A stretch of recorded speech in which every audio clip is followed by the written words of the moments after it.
తెలంగాణ సమాజంలో కొంతమంది okay so కొంతమంది ఏంది అంటే వాళ్ళు ఒక బీఆర్ఎస్ మీద ఒక ఏమంటారు కాంగ్రెస్ మీద సవతి ప్రేమను ప్రదర్శిస్తూ బీఆర్ఎస్ మీద ఒక సాఫ్ట్ కార్నర్ ఎందుకు ప్రదర్శిస్తారు అనేది అర్థం చేసుకునే ప్రయత్నం చేస్తున్నా. ఎందుకు అంటే తెలంగాణకు సంబంధించిన వాళ్ళు ఉన్నారు, ఇక ఆంధ్రాకి సంబంధించిన పెట్టుబడిదారులు కానీ ఆంధ్ర నుంచి వచ్చి తెలంగాణలో సెటిల్ అయిన వారు కానీ ఓకే లేకపోతే ఆంధ్రాలో ఉన్నవారు కానీ ఎందుకు కేసీఆర్ గారి మీద బీఆర్ఎస్ మీద ఒక సాఫ్ట్ కార్నరు కాంగ్రెస్ మీద ఎక్కడ లేని కోపం ఎందుకు ప్రదర్శిస్తారో అర్థం కాదు.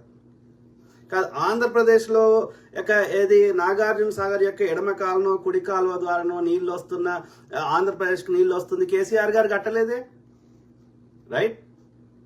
ఆంధ్రప్రదేశ్లో ఉన్న వైజాగ్ స్టీల్ని కేసీఆర్ గారు కట్టలేదే. అంటే కాదు ఆంధ్ర వాళ్ళని అందరికంటే ఎక్కువ తిట్టింది కేసీఆర్ గారే రైట్.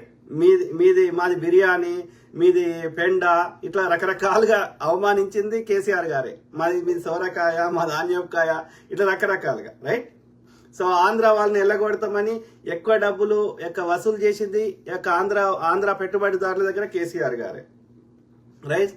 తెలంగాణ కోసం ఏది నిలబడ్డా నేనే తెచ్చినా అని ఇప్పటికీ చెప్పుకుంటున్న వాళ్ళు కేసీఆర్ గారే. మరి బీఆర్ఎస్ మీద అందరికంటే ఎక్కువ కోపం ఉండాలి ఆంధ్రాకి సంబంధించిన వాళ్ళు. అది తులసి చంద్ గారు లాంటి ఆంధ్రప్రదేశ్ చెందిన జర్నలిస్టులు వాళ్ళు కావచ్చు, లేకపోతే ఎవరైనా సరే ఓకే. సో కానీ వాళ్ళెవ్వరికి కేసీఆర్ గారి మీద వాళ్ళకి కోపం లేదు, కాంగ్రెస్ మీద కోపం. ఎందుకో నాకు అర్థం కాదు. ఏమన్యాయం చేసింది కాంగ్రెస్ అంటే మీకు దేశంలో ఉన్న పేదవాడు సామాన్యుడు వాళ్ళు బాగుపడొద్దా? భూములు వంచిపెట్టడం నేరమైందా? పేదవాడికి ఇందిరమ్మ ఇల్లు ఇవ్వడం నేరమైందా? గుడిసెలలో ఉండేటోళ్ళకి పక్కా ఇల్లు ఇవ్వడం నేరం చేసినామా? బిహెచ్ఎల్, ఐడిపిఎల్ ఇట్లాంటి పెద్ద పెద్ద సంస్థలు కట్టడం నేరం చేసినామా? ఏం చేసినాం? తెలంగాణ విభజించడం వల్ల ఆంధ్రప్రదేశ్కి వచ్చిన నష్టం ఏంది? సెటిలర్స్ అంటే ఆంధ్రప్రదేశ్ చెందిన వాళ్ళు అన్ని గతంలో తెలంగాణ రాకముందు ఎట్లున్నారో ఇప్పుడు కూడా అట్లే ఉంటారు కదా. ఒక్క తెలంగాణ లేరు కదా. ఆంధ్రప్రదేశ్ చెందిన వాళ్ళు అమెరికాలో ఉన్నారు, ఆఫ్రికాలో ఉన్నారు రైట్, కర్ణాటక బెంగళూరులో ఉన్నారు, ఢిల్లీలో ఉన్నారు, అన్ని చోట్ల ఉన్నారు. తెలంగాణ హైదరాబాద్లో కూడా ఉన్నారు. గతంలో ఎట్లున్నారో ఇప్పుడు అట్లే ఉన్నారు కదా. మీకేం మీ వ్యాపారాలు ఇక్కడ నుంచి వెళ్ళిపోమంటలేరు, మీకేం అంటలేం కదా. అంటే ఎందుకు ఒక ఫాల్స్ ఎవడో వాని రాజకీయ పార్టీల యొక్క అస్తిత్వం కోసం జగన్మోహన్ రెడ్డికి తన యొక్క పాదయాత్రకు కానీ తన ముఖ్యమంత్రి చేయకపోతే పగబెట్టుకొని కాంగ్రెస్ లేకుండా చేస్తేనే జగన్మోహన్ పార్టీ పెరుగుతుంది, లేకపోతే తన అస్తిత్వం కాబట్టి కాంగ్రెస్ మీద బురద వెళ్తాడు రైట్. కాంగ్రెస్ చెడ్డ పార్టీ అయితే 1978 నుంచి ఆయన చచ్చిపోయేదాకా కాంగ్రెస్ పార్టీలో ఎట్లుంటాడు డాక్టర్ వైఎస్ రాజశేఖర రెడ్డి గారు రైట్. వాళ్ళ చెల్లె మళ్ళీ ఇప్పుడు కాంగ్రెస్ లోకి ఎట్లా వస్తుంది? అంటే మీ స్వార్థ ప్రయోజనాల కోసం కాంగ్రెస్ మీద బురద వెళ్తా అంటే తీసుకోవడానికి సిద్ధంగా ఉన్నామా? ఏం ఆలోచిస్తాం? ఎండ్ ఆఫ్ ద డే ప్రజలు బాగుపడాలని ఆలోచిస్తాం కానీ కదా. సో ఆ క్రమంలో ఎవరి వల్ల ప్రజలకు మంచి జరుగుతుందని నేను ఆలోచిస్తా తప్ప నాకేమైనా స్వార్థ ప్రయోజనాలు ఉంటే నా ఆలోచన వేరే ఉంటుంది. నాకు ఓడు పదవి ఇస్తాడు, వాడు దోసుకున్న దానికి నాకేమో డబ్బులు ఇస్తాడని ఆలోచన ఉంటుంది. కానీ నాకు అట్లా లేదు. ప్రజలకు మంచి జరగాలంటే ఎవడు బెటర్ అని ఆలోచిస్తున్నాం. రాజకీయాలు గెలవాలంటే ఇంతో అంత సమర్థం ఉండాలి కాబట్టి ఎవడు పడితే వాడు గెలిచే సమర్థ్యం లేదు కాబట్టి డబ్బులతో కూడుకునే వ్యవహారం కాబట్టి సో ఉన్న వాటిలలో బెస్ట్ ఎన్నుకునే ప్రయత్నం చేస్తున్నాం. అందులో ఏం నష్టం జరిగింది అంటే మీకు ఈ ఆంధ్రాకి సంబంధించిన వాళ్ళకి కానీ తెలంగాణలో ఉన్న కొద్ది మందికి కూడా బీఆర్ఎస్ అంటే ఒక రకమైన సాఫ్ట్ కార్నర్ ప్రదర్శిస్తున్నారు ఓకే. ఇప్పుడు కవులు ఉన్నారు, గోరేటి వెంకన్న ఉన్నాడు. ఏంది ఆయనకి ఎమ్మెల్సీ పదవి ఇచ్చిండని ఆయనకు తృప్తి అయిందా? ఎందుకు కేసీఆర్ ఏం చేసిండని? దయచేసి let's be honest okay. Honest గా చర్చ చేద్దాం. మూడు అంటే రెండే ప్రధాన పార్టీలు తెలంగాణలో ఓకే, బీఆర్ఎస్ అండ్ మన యొక్క కాంగ్రెస్. బీజేపీ అనేది ఇక అడ్డదారులు రావాలని ట్రై చేస్తుంది కానీ అది వచ్చే అవకాశం ఇక్కడ లేదు ఓకే. ఏదో కుట్రలు చేస్తే 4 సీట్లు వస్తాయి అప్పుడప్పుడు కానీ బీజేపీకి ఇక్కడ ఓటు బ్యాంకు లేదు. ఇక్కడ ఉన్న ప్రధాన పార్టీలు బీఆర్ఎస్ అండ్ తెలంగాణ ఇస్తే ఇదే బీఆర్ఎస్ ని టీఆర్ఎస్ ని కాంగ్రెస్ లో విలీనం చేస్తా అన్న వ్యక్తి సోనియా గాంధీకి నిండు అసెంబ్లీ సాక్షిగా కృతజ్ఞతలు చెప్పి తర్వాత ఢిల్లీకి పోయి కలిసేసి వచ్చి ఇలా అమ్మ కాదు బొమ్మ కాదు అని అడ్డం దొడ్డం మాట్లాడుతా అంటే అంటే తిన్న తలలే దుంచాం కదా, ఆ కృతజ్ఞత అనేది ఉండాలి కదా. నీకు అధికారం కావాలంటే నువ్వు కాంగ్రెస్ కంటే మంచి హామీలు ఇస్తా అని నెరవేర్చుంటే నీకు రెండోసారి పట్టం కట్టినప్పుడు మూడోసారి కూడా కట్టేటోళ్ళు కదా. నువ్వు ఎంత దుర్మార్గంగా కాంగ్రెస్ పార్టీలో గెలిచిన వాళ్ళని, మిగతా పార్టీలు గెలిచిన వాళ్ళని నీకు ఫుల్ మెజారిటీ ఉండని కూడా ఫస్ట్ టైం 2014లో తీసుకున్నావు. 2018లో కాంగ్రెస్ పార్టీని ప్రతిపక్ష పార్టీ హోదాని తీసేసి 6 సీట్లు 7 సీట్లు ఒక ఓల్డ్ సిటీకి పరిమితమైనటువంటి ఎంఐఎం పార్టీని ప్రధాన ప్రతిపక్షం చేసినావు. మళ్ళీ ఇవాళ కాంగ్రెస్ ఏడుంది అంటూ, ఏడలేని కాంగ్రెస్ ఎట్లా వచ్చిందిరా అధికారంలోకి? కాంగ్రెస్ ఏడుంది అంటే ప్రజల గుండెల్లో ఉంది. ఎందుకుంది అంటే ఎవడు ఎన్ని కుట్రలు చేసినా, బీజేపీడు కాంగ్రెస్ యొక్క 15 రాష్ట్రాల్లో ఉన్న కాంగ్రెస్ ప్రభుత్వాన్ని కూల్చినా, కాంగ్రెస్ చేసిన మంచి పనులు, కాంగ్రెస్ మంచి పెట్టిన భూములు ప్రజల గుండెల్లో ఉన్నాయి. అర్థమైందా? హెచ్సిఎల్ లో పనిచేస్తున్న ఆ గుండెల్లో ఉంది కాంగ్రెస్. ఓకే, బిహెచ్ఎల్ లో పనిచేస్తున్న వాళ్ళ గుండెల్లో ఉంది, ఈసీఐఎల్ లో పనిచేస్తున్న వాళ్ళ గుండెల్లో ఉంది, ఇక్రిసాట్ లో పనిచేస్తున్న వాళ్ళ గుండెల్లో ఉంది, డిఆర్డిఓలు అనేకమైనటువంటి ఇరిగేషన్ ప్రాజెక్ట్స్. అప్పుడే కాదు, ఇప్పుడు అంతకంటే బ్రహ్మాండంగా చేసే ప్రయత్నం చేస్తున్నాం. ఎవరు కట్టిండ్రు? ఐటీ పార్క్లు ఎవరు కట్టిండ్రు? రహేజా ఐటీ పార్క్ ఎవరు కట్టిండ్రు? ఈ సెజ్లో ఎవరు పెట్టిండ్రు? Economical Jones. ఇట్లాంటి బీజేపీ ఏడ చేస్తున్నది, బీఆర్ఎస్ ఏడ చేసింది. మన బతుకులు మార్చేది ఏం చేసింది? బీజేపీ అయితే ఒక్కటి కూడా చేస్తలేదు. బీఆర్ఎస్ ఇంత దోసుకుంటే వాళ్ళకెళ్ళి ఇంత 100 రూపాయలు 1000 రూపాయలు దోసుకుంటే వాళ్ళకెళ్ళి 5 రూపాయలు 10 రూపాయలు చిల్లర ఇచ్చింది. ఎందుకు ఇచ్చింది? అవి కూడా చెప్పదు ఓట్లేరని. మన బతుకులు మార్చేది ఏం చేసిండో చెప్పండి దయచేసి. బీజేపీ అయినా సరే, బీఆర్ఎస్ అయినా సరే. ఓకే, అంబేద్కర్ గారి విగ్రహం కట్టిండు, కడితే ఎంత అవుతుంది? 100 కోట్లు 1000 కోట్లు.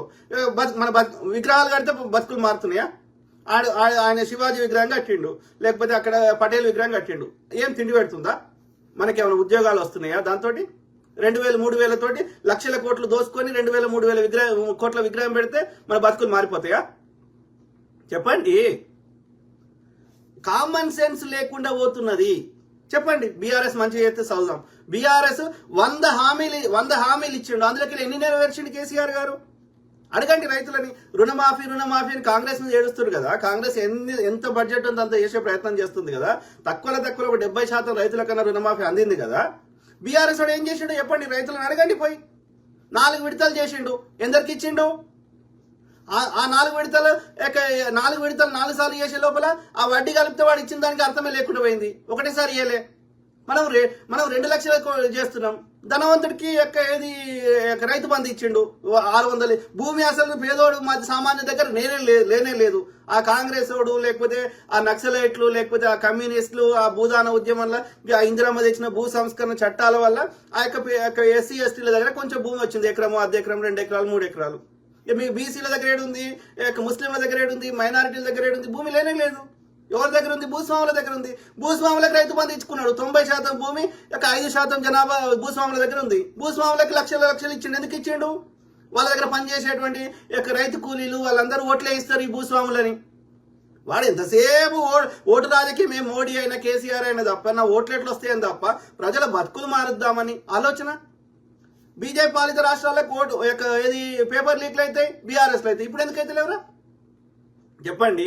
ఇక డ్రగ్స్ విచ్చలవిడిగా పెంపొందిస్తాడు. ప్రజలు ఎప్పుడు ఒక మత్తులో ఉండాలి. ఓకే, లేదంటే మతం మత్తులో అన్న ఉండాలి, లేకపోతే కులం మత్తులో అన్న ఉండాలి, లేకపోతే ఆల్కహాల్ మత్తులో అన్న ఉండాలి, డ్రగ్స్ మత్తులో ఉండాలి. అంటే వాళ్ళు మత్తులో ఉంటేనే నువ్వు దోసుకోగలుగుతావు. వాళ్ళని ఏమార్చి వాడికి గతి లేకుండా చేసేసి, వాడిని రెక్కలు ఇరిచి, వాడి చేయిలో ఏం పైసలు లేకుండా చేసి, ఇక చిల్లర ఇస్తా నాకు ఓటేయి. ఎందుకంటే వాడు గతి లేకుండా ఉంటేనే చిల్లరకి ఓటు అమ్ముకుంటాడు కదా. వాళ్ళ బతుకులు మారిస్తే మనకు ఓట్లు పడాయి. ఇది మీ ఐడియాలజీలో మీ సిద్ధాంతం లోపం పెట్టుకొని ఎంతసేపు కేసీఆర్ చేసిన మంచి పనులు ఏంది చెప్పండి, కేసీఆర్ చేసిన దుర్మార్గ పనులు నేను చెప్తా. ఎన్ని హామీలు ఇచ్చిండో అందులోకి ఎన్ని నెరవేర్చిండో కేసీఆర్ గారు చెప్పండి.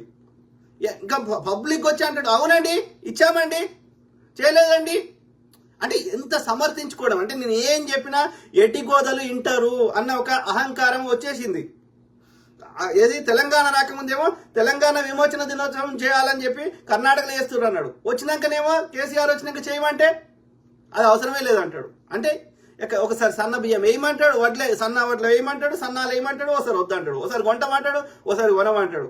ఇట్లా ప్రజల యొక్క భావోద్వేగాలతో ఆడుకొని ప్రజల బతుకులు మార్చే విధంగా ఒక్కటి చేయకుండా బీఆర్ఎస్ అన్నిటికంటే ఎక్కువ నష్టం చేసింది భూముల కబ్జా. ఓకే, భూములు అనేటివి 32 కాలం నుండి తీసేసి 3 కాలంలో చేసిండు. ఎందుకు చేసిండు? అల్లవ అసైన్మెంట్ అనేది ఒకటి ఉంది, అనుభవదారుడు అనే ఒక కాలం ఉంది, అది తీసేయాలి. అది తీసేస్తే ఏమవుతుంది, వీళ్ళందరూ పంచిపెట్టిన భూములని ఆ యొక్క ఇది ఇంతకుముందు చెప్పిన అన్ని పంచిపెట్టిన పేదోనికి పంచిపెట్టిన భూములు, అది ఎందుకంటే అప్పుడు దరిద్రమైంది. ఆ యొక్క అమ్ముకొని వాళ్ళకి ఇచ్చేసినాక వాళ్ళు దున్నుకుంటారా అమ్ముకుంటారా వాళ్ళ ఇష్టం, వాళ్ళు అప్పుడే పట్టా చేస్తే అయిపోతుండే. ఎందుకంటే వీళ్ళు అమ్ముకోవద్దు, వీళ్ళు వ్యవసాయం చేసుకోవాలి, వీళ్ళు బాగుపడాలని ఆ అసైన్మెంట్ ల్యాండ్కి అనుభవదారుడు చేసారు, కానీ వాళ్ళకి పట్టా ఇయ్యలే, వాళ్ళ పేరు మీద రిజిస్టర్ చేయలే. అయితే ఈ అనుభవదారుడు తీసేసినాం అనుకో ఏమవుతుంది, భూమి ఎవరికి ఎంతది, ఓనర్ ఎవరు, ఆ ఓనర్కి ఎంతటట్టు చేయాలి. అందుకని 32 కాలం నుండి తీసేసి 3 కాలంలో చేసిండు. చేసేసి ఉన్న భూమి అంతా ఈ పేదవానికి పంచిపెట్టిన భూమి అంతా తీసుకునే ప్రయత్నం చేసిండు. ఒక భూమి 100 కోట్లు అయింది అంటాడు. 100 కోట్లు అయితే మరి కొనుగోయా కేసీఆర్ గారు, మేము రాష్ట్రంలో ఉన్న అంత భూమి నీకే అమ్ముతాం, కొను 100 కోట్లకి ఎకరం ఎడగొంటుండో అను. ఒక కోటికి ఉండేది 100 కోట్లు చేస్తే ఎవడుకుంటారా? అంటే నువ్వు చేసింది ఏంది, పేదోడి దగ్గర భూమి లేకుండా చేయాలని నీ కుట్రా. నిజమా కదా? ఇట్లా ఇప్పుడు అంటారు 100 కోట్లు చేసి ఇప్పుడు 100 కోట్లకు అమ్ముతా కొనుమంటే ఎవడు కొంటలేడు, కాంగ్రెస్ వచ్చినాక రియల్ ఎస్టేట్కి పడిపోయింది. ఎవడు చేసిండు ఆ సిచ్యువేషన్? కృత్రిమ కొరతను ఎవడు సృష్టించిండు, కృత్రిమ ధరను ఎవడు పెంచిండు? ధరలు తగ్గియండి, ఎందుకు కొనరు చూద్దాం. అంతకుముందు ఉన్న రేటుకి అదే ఇప్పుడు ఎంత ఆదాయం పెరిగిందో ఆ లెక్కన ధరలు పెరిగితే కొనుక్కుంటారు, ఎందుకంటే వాడు అఫోర్డ్ చేయగలుగుతాడు. ఆదాయం ఏమో 10 పైసలు పెరిగితే నువ్వు వాడి ధరలేమో ఆకాశాన్ని అంటేటట్టు 1000 రెట్లు పెంచితే ఎట్లా కొంటారు? వాళ్ళ దగ్గర పైసలు ఎక్కడి? కాబట్టి నువ్వు ఎంతైతే ఇన్ఫ్లేషన్ అయిందో, ద్రవ్యోల్బణం అయిందో, అదే రేటు చొప్పున నువ్వు పెంచు ఏ ధర అయినా. ఎందుకు కొనరు? అట్లా పెంచలేరు. భూమిని అడ్డగోలు రేటు ఎందుకు చేసినావు? ఎలక్షన్స్ అంతకుముందు ఒక గుమ్మడి నర్సయ్యనో ఒక పేదోడు కూడా ఎన్నికలలో పోటీ చేసే శక్తి ఉండే. ఈ కేసీఆర్ దుర్మార్గుడు ఏం చేసిండు, సామాన్యుడు ఎన్నికల పోటీ చేయొద్దు అంటే ఏం చేయాలి, భూములు మన దగ్గర పెట్టుకోవాలి, ఒక ఎన్నికల్లో పోటీ చేయాలంటే 100 కోట్లు మినిమం ఖర్చు పెట్టాలి. ఎవడు పెడతాడు? అడ్డదారులు దోసుకునే పెడతాడు. అంటే సామాన్యులు, పేదోళ్ళు, బీసీ, ఎస్సీ, ఎస్టీలు ఎన్నికల్లో పోటీ చేయకుండా ఉండే పరిస్థితి క్రియేట్ చేసినావు. అంటే అధికారాన్ని చేలో పెట్టుకోవాలి. ఎందుకు పెట్టుకోవాలి? అధికారాన్ని చేయాలంటే దాచుకోగలుగుతావు. చేసిన తాగి కుట్రలు చేసుడే తప్ప ప్రజలకైనా మంచి చేద్దాము, ప్రజల బతుకులు మారుస్తాము ఒక్కటి చెప్పండి కేసీఆర్ గారు. ప్రజల ఎవరైతే కేసీఆర్ మంచోడు అని అనుకుంటుర్రో ఒక్కటి చెప్పండి దయచేసి. కేసీఆర్ తెలంగాణ ఉద్యమం కూడా ఆయన కన్సిస్టెంట్ గా పోరాటం చేయలే. అప్పుడు కూడా ఓసారి కావాలంటాడు, ఓసారి వద్దంటాడు. అంటే నాకేమనిపించింది, మందకృష్ణ మాదిగ లాగా ఇంకోలాగా ఈ ఉద్యమాన్ని అడ్డుకు పెట్టుకోవాలి, దాన్ని ఎల్లకాలం కొనసాగించాలి, దాని ద్వారా మనం సెంటిమెంట్ రెచ్చగొట్టి మనం గెలిచి ఇట్లా దాన్ని వాడుకోవాలనే ప్రయత్నం తప్ప, దోసుకోవాలనే ప్రయత్నం తప్ప ఆ సమస్యకు పరిష్కారం. ఎందుకంటే కాంగ్రెస్ ఎందుకు కోపం చెప్పండి? తెలంగాణ ఇప్పుడు స్వతంత్రం వచ్చిన 14 రాష్ట్రాలు ఉన్నప్పుడు ఇవాళ 28, 29 అయినాయి అంటే ఆ బీజేపీ వాజ్పేయి గారు 3 రాష్ట్రాలు ఇట్లా ఉట్టినే చేసేసారు, ఒక్క గొడవ లేకుండా. ఓకే, ఉట్టిగా ఒక ఆర్డర్ ఇచ్చేసి అయిపోయింది. అట్లా ఇప్పుడు ఉత్తరాఖండ్ ఎట్లా వచ్చింది, అల్లకెళ్ళి వచ్చింది కదా, యూపీలోకి వెళ్ళి రైట్, ఇక జార్ఖండ్ ఎడికెళ్ళి వచ్చింది రైట్. సో ఇవన్నీ వాళ్ళు చేసినప్పుడు, ఎవరి సమస్య పెట్టినప్పుడు, ఇన్ని రాష్ట్రాలు అయినప్పుడు మరి ఇక్కడ వద్దురా అంటే బలవంతం కలిపినప్పుడు ఇక్కడ ప్రజలు వద్దురా మాకు అన్యాయం జరుగుతుంది అన్ని విషయాలు, ఉద్యోగాల్లో అన్ని విషయాల్లో అన్నప్పుడు, గతంలో మనం సపరేటే ఉన్నామన్నప్పుడు దాన్ని ఒక సమస్యకు పరిష్కారం చూపెట్టడానికి తెలంగాణ సపరేట్ చేస్తే ఎవరికి నష్టమైంది? ఆంధ్రప్రదేశ్కి ఏ రకంగా నష్టమైందో చెప్పండి మీరు. ఇలా సపరేట్ చేయకపోతే ఇలా ఆంధ్రప్రదేశ్లో ఒక అమరావతి అనే క్యాపిటల్ సిటీ నిర్మాణం అయ్యేదా? ఆంధ్రప్రదేశ్కి యొక్క డబ్బులు ఆంధ్రప్రదేశ్లో ఖర్చు అయ్యేవా? ఆంధ్రప్రదేశ్కి ఇవాళ ఒక గుర్తింపు వచ్చేదా? ఒక గుంటూరులో ఏమైనా కట్టడాలు అయ్యేదా? విజయవాడలో ఏమైనా కట్టడాలు అయ్యేదా? ఇవాళ అక్కడ ఉన్న ఇరిగేషన్ ప్రాజెక్టులు, పోలవరం లాంటి ఇట్లా అయ్యేటియా? ఉమ్మడి ఆంధ్రప్రదేశ్ ఉంటే హైదరాబాద్ చుట్టే డెవలప్మెంట్ జరిగేది. ఇలా ఆంధ్రప్రదేశ్కి మంచిగా జరుగుతుందిరా అయ్యా, మీకు తెలియలేదు. ఎందుకు లేదు? ఎందుకంటే అక్కడి ప్రజల్ని తప్పుదో పట్టించారు. అప్పుడైనా ఇప్పుడైనా పట్టిస్తున్న ఎవరు? ఈ తెలంగాణలో సెటిల్ అయినటువంటి ఆంధ్ర పెట్టుబడిదారులు. ఎందుకంటే వాళ్ళ ఆస్తులు భూస్తులు ఈడు ఉన్నాయి కాబట్టి, ఆడ ఆంధ్రప్రదేశ్లో వాళ్ళు చచ్చిపోయినా వీళ్ళకి పట్టింపు లేదు కాబట్టి, వీళ్ళ ఆస్తులు తెలంగాణలో ఉండాలంటే ఇది సపరేట్ అయితే మాకేమైనా అవుతుందేమో అన్న ఒక భావనతోటి, వీళ్ళ స్వార్థంతో అక్కడి ఆంధ్రప్రదేశ్ ప్రజలను తప్పుదో పట్టించారు తప్ప, సపరేట్ కావడం వల్ల ఆంధ్రప్రదేశ్ బాగుపడుతుంది, 2 రాష్ట్రాలు బాగుపడతాయి. అర్థమైందా?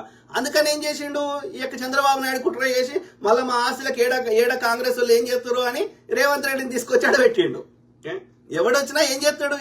బెంగళూరులో కొనుక్కున్నారు, ఏం చేస్తాడు? కాంగ్రెస్ వచ్చినా ఇంకోటి వచ్చినా ఏం చేస్తాడు? అమెరికాలో కొనుక్కున్నారు, ఏం చేస్తాడు? ట్రంప్ అయినా ఎవడేం చేయడు. ఆ దేశ చట్టాలు, ఆ రాష్ట్ర చట్టాలు ఏమున్నాయో అది ఎవరైనా పాటించాల్సిందే. ఎవరైనా ఎక్కడైనా ఉండే స్వేచ్ఛ ఉన్నది. కాబట్టి ఎవడేమంటాడు? ఎవడో పెట్టుబడిదారులు వస్తే వెళ్ళిపోమంటాడు. ఏ రాష్ట్రం కూడా వెళ్ళిపోమన్నాడు. అయినా బీజేపీ పాలిత రాష్ట్రాల్లో ఏది కూటమి పాలిత రాష్ట్రాల్లో ఇంకో ఎందుకు వస్తలేరంటే అక్కడ అరాచకం ఉంది, హింస ఉంది. వాళ్ళు పెట్టుబడి తెచ్చి పెడితే అవి ఎప్పుడు కూలిపోతాయి. బేసిక్ ఇన్ఫ్రాస్ట్రక్చర్ ఫెసిలిటీస్ లేవు. అట్లనే అవి ఎవడు కాలబెడతాడో, లేకపోతే అద్దుకు మించి కమిషన్లు అడుగుతారో, మాకు వ్యాపారం చేసే పరిస్థితి భయంకరంగా ఉంటుందని వాళ్ళు పోతలేరు అంతే. ఆ పరిస్థితులు మనం లేకుండా అన్ని క్రియేట్ చేసి అన్ని ఫెసిలిటీస్ ఇచ్చి వాళ్ళకి రాయితీలు ఇస్తే వాళ్ళు వస్తారు. ఉద్యోగాలు ఒక్క డైరెక్ట్ ఉద్యోగం క్రియేట్ అయితే అది పబ్లిక్ గవర్నమెంట్లో కానీ ప్రైవేట్లో కానీ 1000 దానికి 100 ప్రైవేట్ సెక్టార్లో క్రియేట్ అవుతాయి. ఎందుకంటే ఒకరికి జీతం వస్తే ఆయన పెట్రోల్ పోయించుకుంటాడు, ఆయన దగ్గర పైసలు ఉంటే రెస్టారెంట్లో పోయి తింటాడు, ఆయనకు ఐరన్ చేయించుకుంటాడు, ఏదో ఒకటి సినిమాకి పోతాడు, రకరకాలు చేస్తాడు. కాబట్టి వాళ్ళందరూ బతుకుతారు కదా, మనీ డిస్ట్రిబ్యూట్ అవుతుంది కదా, అంతమంది చేల పైసలు ఆడతాయి కదా, అంతమంది వస్తువులు అనుకుంటే అంతమంది గవర్నమెంట్ ట్యాక్సులు కడతారు కదా, సేల్స్ ట్యాక్స్ వస్తుంది, ఇన్కమ్ ట్యాక్స్ వస్తుంది, అన్ని రకాల ఆ డబ్బులు వస్తే ఆ గవర్నమెంట్ ఆ యొక్క ప్రజలకు ఇంకా మంచి రోడ్లు వేసే ప్రయత్నం చేస్తుంది. ఇట్లా ఉంటది కదా. కాబట్టి అదొక సైకిల్ కదా. కాబట్టి ఏ పెట్టుబడిదారిని ఎవరు పోమన్నారు? ఎందుకు పోమంటారు? ఇంకా 100 మంది ఆంధ్రప్రదేశ్ నుంచి వస్తా, ఇంకో రాష్ట్రం నుంచి వస్తా అంటే రమ్మంటారు. ఎవరు పోమన్నారు?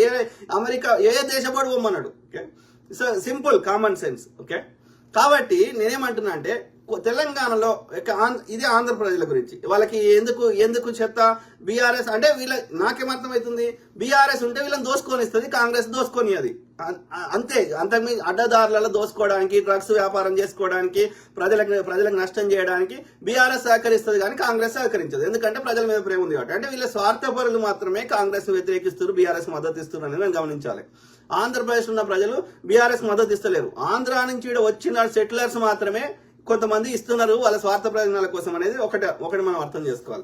ఇంకా తెలంగాణలో ఉన్న గోరేటి వెంకన్నలు, దేశపతి శ్రీనివాసులు, లేకపోతే తులసి చంద్గారులు, లేకపోతే తెలంగాణ శ్యాము, ఇంకోరన్నా వీళ్ళకన్నా చిల్లర ఇచ్చిండా కేసీఆర్ కేటీఆర్ అనేది మనం అర్థం చేసుకోవాలి. నేను తప్పు చెప్తే కేసీఆర్ ఏం చేసిండో చెప్పండి, ప్రజల ముందు పెడదాం. కేసీఆర్ చేసిన బిగ్గెస్ట్ దోపిడీ భూముల కబ్జాలు. చెరువు తనే కాదు, తన ఏది ఎమ్మెల్యేలందరి చేత మీ ఇష్టం ఉన్నట్టు కబ్జా పెట్టుకోమని చెప్పిండు. పేదోనికి చెందిన అసైన్మెంట్ ల్యాండ్లు, చెరువులు, భూములు ఎక్కడ భూమి దొరికినా కేటీఆర్ అనేటువంటి ఎక్కడ స్త్రీ కనబడ్డా వదలలేదు. బీఆర్ఎస్ చెందినటువంటి బల్కసుమని ఎన్ని ఎకరాలు కబ్జా పెట్టిండు కనుక్కోండి. ఆయన మధుసూదనాచారి ఎన్ని ఊర్లలో కబ్జా పెట్టి ఎన్ని ఊర్లు కబ్జా పెట్టిండో కనుక్కోండి. 3 పిల్లలు ఎన్ని ఊర్లు కబ్జా పెట్టిండో కనుక్కోండి. అట్లా ఎవరిదన్నది తీయండి. బీఆర్ఎస్ లో దోపిడీ బిగ్గెస్ట్ దోపిడీ భూములు. ఓకే, కనుక్కోండి, బాధితులను కనుక్కోండి. అది కాకుండా 7 లక్షల కోట్ల అప్పు చేసిండు. ఆ 7 లక్షల కోట్లతో ఎన్నైనా కట్టవచ్చు. ఏం కట్టిండో కేసీఆర్ గారు చెప్పండి. ఆ కట్టిన ఒక్క కాళేశ్వరంలో తక్కువలో 50 నుంచి 60 వేల కోట్లు దోసుకున్నారు.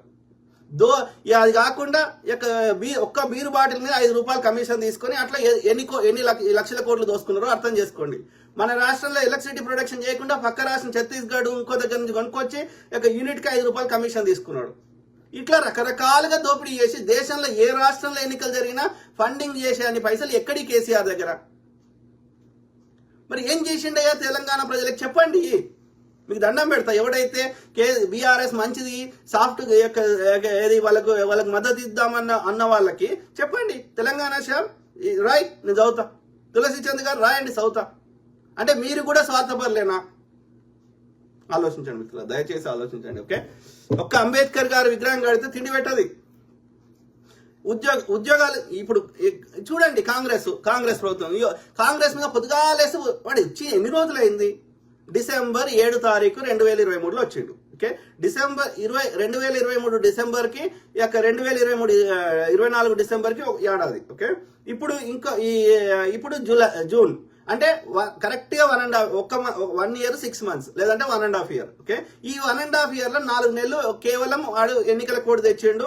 ఆ యొక్క ఎంపీ ఎన్నికలు జరిగినాయి ఇది లాస్ట్ ఇయర్ అప్పుడు. సో ఆ విధంగా ఒక 4 నెలలు దానికి పోయింది. ఒక 2 నెలలు ప్రభుత్వాన్ని ఏర్పాటు చేసుకొని తన యొక్క మంత్రివర్గాన్ని ఏర్పాటు చేసుకొని అన్ని శాఖల మీద పట్టులు తెచ్చుకొని అధికారాన్ని మార్చుకొని అది చేయడానికి పోయింది. అంటే 6 నెలలు మనం పరిపాలన చేయలేదు. ఓకే, కరెక్ట్ 1 ఇయర్ పరిపాలన చేసినాం. 1 ఇయర్లో అన్ని అద్భుతాలు అయిపోతాయా? మనం చేయాల్సిన ప్రయత్నం చేస్తున్నాం. ఆ క్రమంలో ఇంకా 3.5 ఏళ్ళు ఉన్నది. ఓకే, ఈ 3.5 ఏళ్లలో పబ్లిక్ లో పెడతాం కదా. ఇది ఇంకా 2 ఏళ్ల తర్వాత, ఇంకో 2 ఏళ్ల తర్వాత ఏం చేసినాం ఏం చేయలేదు ఇంకా మొత్తం డీటెయిల్స్ పెడతాం కదా పబ్లిక్ ముందు. ఇప్పుడు 56,000 ఉద్యోగాలు ఇచ్చినాం, ఇయ్యలేదా? అడగండి. కానిస్టేబుల్ ఉద్యోగాలు తీసుకున్న వాళ్ళని అడగండి, లేకపోతే ఆ యొక్క నర్సు ఉద్యోగాలను తీసుకున్న అడగండి, గురుకులాల టీచర్ ఉద్యోగాలు తీసుకున్న అడగండి. ఉద్యోగాలు ఇవ్వలేదా? చెప్పండి. కేసీఆర్ గారు ఇచ్చేవాళ్ళ మళ్ళీ వచ్చింటే ఇచ్చిండా 10 ఏళ్లలో? ఒక్క బీజేపీ పాలిత రాష్ట్రంలో ఒక ఉద్యోగం ఇస్తుర్రా? కనీసం దేశ ప్రథమ పౌరులైన ఆర్మీని కూడా ఫుల్ టైం తీసుకోకుండా 4 ఏళ్ళు వాడుకొని వదిలేస్తున్నారు.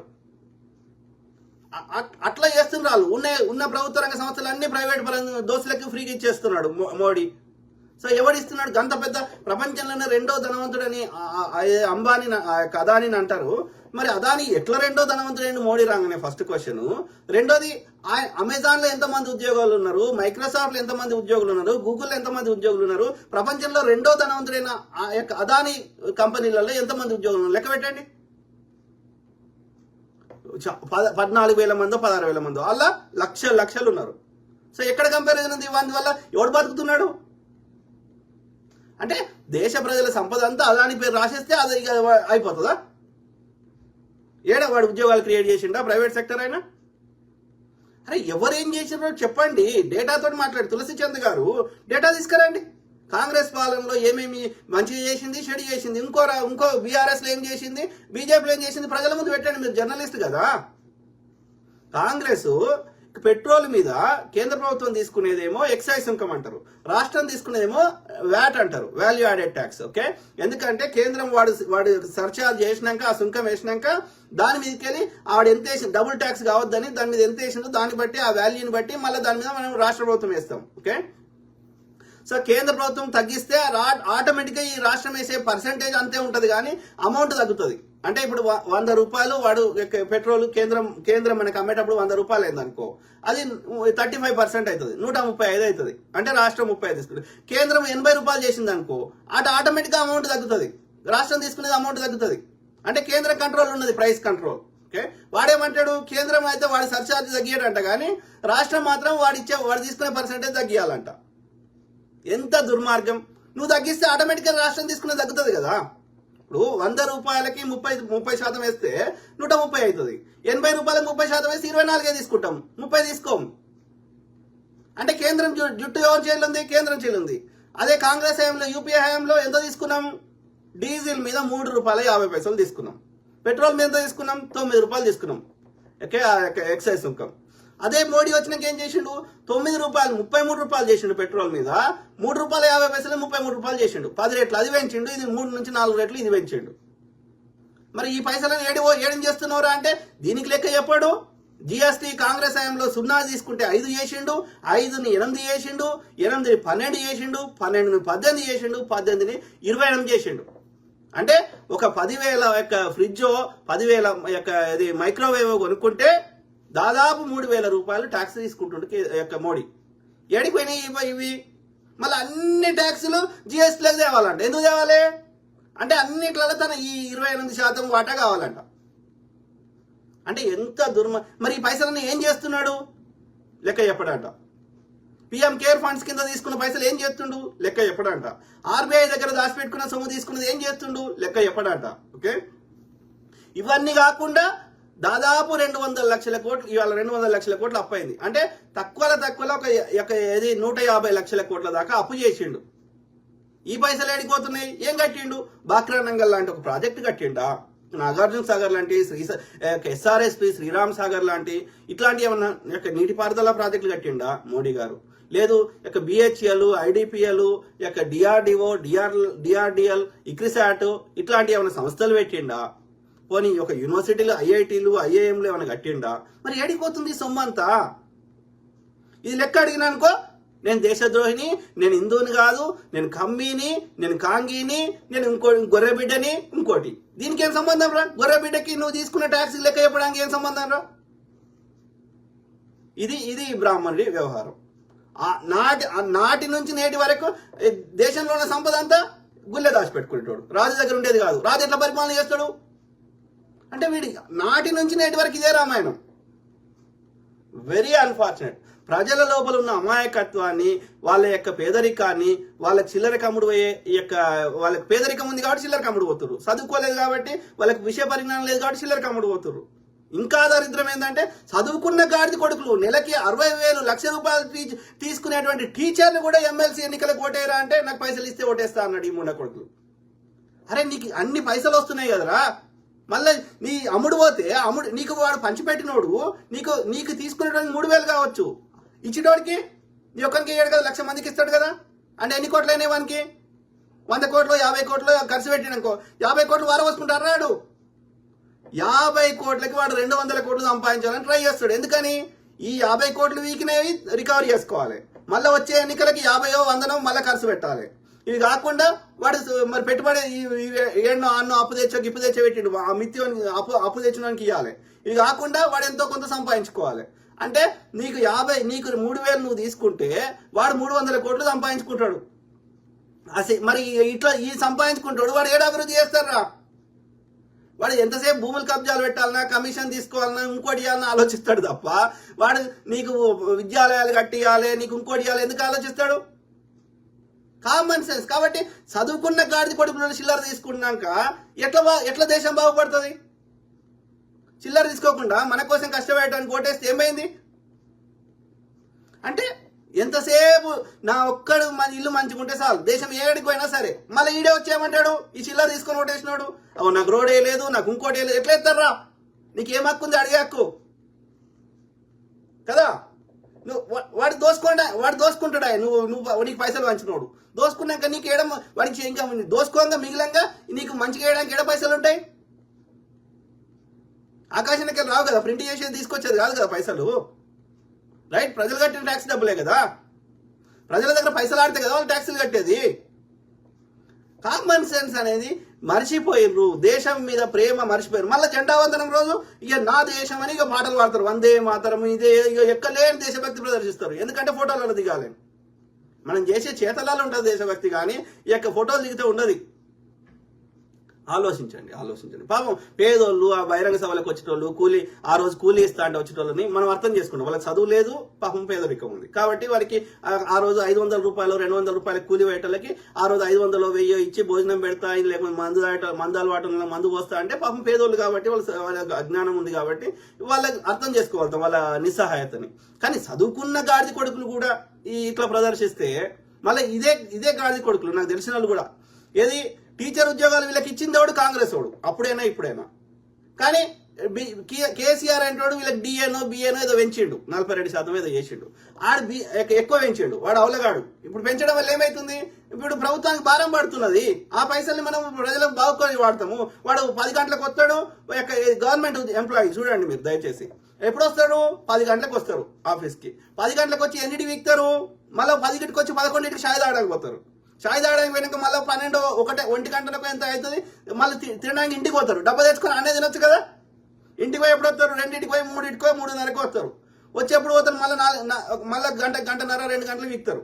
పోయి మళ్ళీ వస్తారు, మళ్ళీ వచ్చే గంట 2 గంటలు ఉంటారు, 5కి మళ్ళీ వీక్చేస్తారు. ఎన్ని గంటలు పని చేసిన వాళ్ళ? నువ్వు హార్డ్లీ పని చేస్తే 3 గంటల్లో 4 గంటలు పని చేస్తే ఎక్కువ డేలా. ఓకే, ఆ 4 గంటలు ఏం చేస్తావు? వాడు కమిషన్ ఇస్తాడా, వీడి కమిషన్ ఇస్తాడా అని చూసుడే తప్ప నిజంగా పని ఎడ చేసినావు నువ్వు? కానీ నీకు మాత్రం నాకు 1,00,000 2 లక్షల జీతం కావాలి. సిగ్గుచరం ఉండదు. ప్రైవేట్లా వాడు ఏది ఇప్పుడు పదాం పద టీసీఎస్కో విప్రోకో ఇంకో దానికి పోదాం పద, సాఫ్ట్వేర్ అయినా సరే వాడికి 2 రోజులు వీకెండ్ ఇచ్చినా సరే ఎంత పని చేయించుకుంటాడు? నీకు మొత్తం పని చేసినాక రాత్రి 9 దాకా పని చేయించుకుంటాడు. ఇంకా ఇంటికి పోయినాక మళ్ళీ కనెక్ట్ కావాలి, మళ్ళీ సపోర్ట్ సిస్టమ్ ఉంటుంది. మళ్ళీ వాడు ఇచ్చేదంతా హార్డ్లీ అన్ని ట్యాక్సీలు వీక్తే 60 లక్షల రూపాయల జీతం అంటారు, కానీ వాళ్ళకి అన్ని వీక్తే ఎన్ని వస్తాయి? 60,000 వస్తాయి ఎక్కువ వాని చేతులకి. ఈ గవర్నమెంట్ ఎంప్లాయీస్ వాడు కూర్చొని దగ్గర ఏం పని చేయడు, 1,00,000 2 లక్షలు ఈజీగా తీసుకుంటారు. మళ్ళీ అడ్డదారిలో కిందికెళ్ళి తీసుకునేది వాళ్ళ లెక్క వేరే. ఇక మళ్ళీ వీళ్ళు వచ్చి మళ్ళీ కొట్లాడతారు. నాకు డిఏ పెంచలే, నాకు టీఏ పెంచలే, నీకు ఇట్లా చేయకపోతే నీకు నెక్స్ట్ ఎన్నికలలో గెలిపియాము. ఎవడరా నువ్వు? ఈ పైసలు మీకెందుకు ఇవ్వాలరా? నిన్న బ్రదర్ చెప్తున్నాడు ఏది వీళ్ళకంట 63 ఏళ్ళు ఇవ్వాలంట రిటైర్మెంట్ని. ఎందుకురా 63 ఏళ్ళకి ఆ లాస్ట్ 5 years లా నీకు ఏంది 2 లక్షలు వస్తుంది నీ జీతం. ఆ 2 లక్షలకి యంగ్ పోరగాళ్ళని పెట్టుకుంటే 5 మందికి నేను ఉద్యోగం ఇస్తా. 10,000 20,000 నీకెందుకు ఇవ్వాలి 2 లక్షలు? ఎంజాయ్ చేసుకోపో మనవరాలతోటి సాగు దగ్గర వచ్చినావు కదా.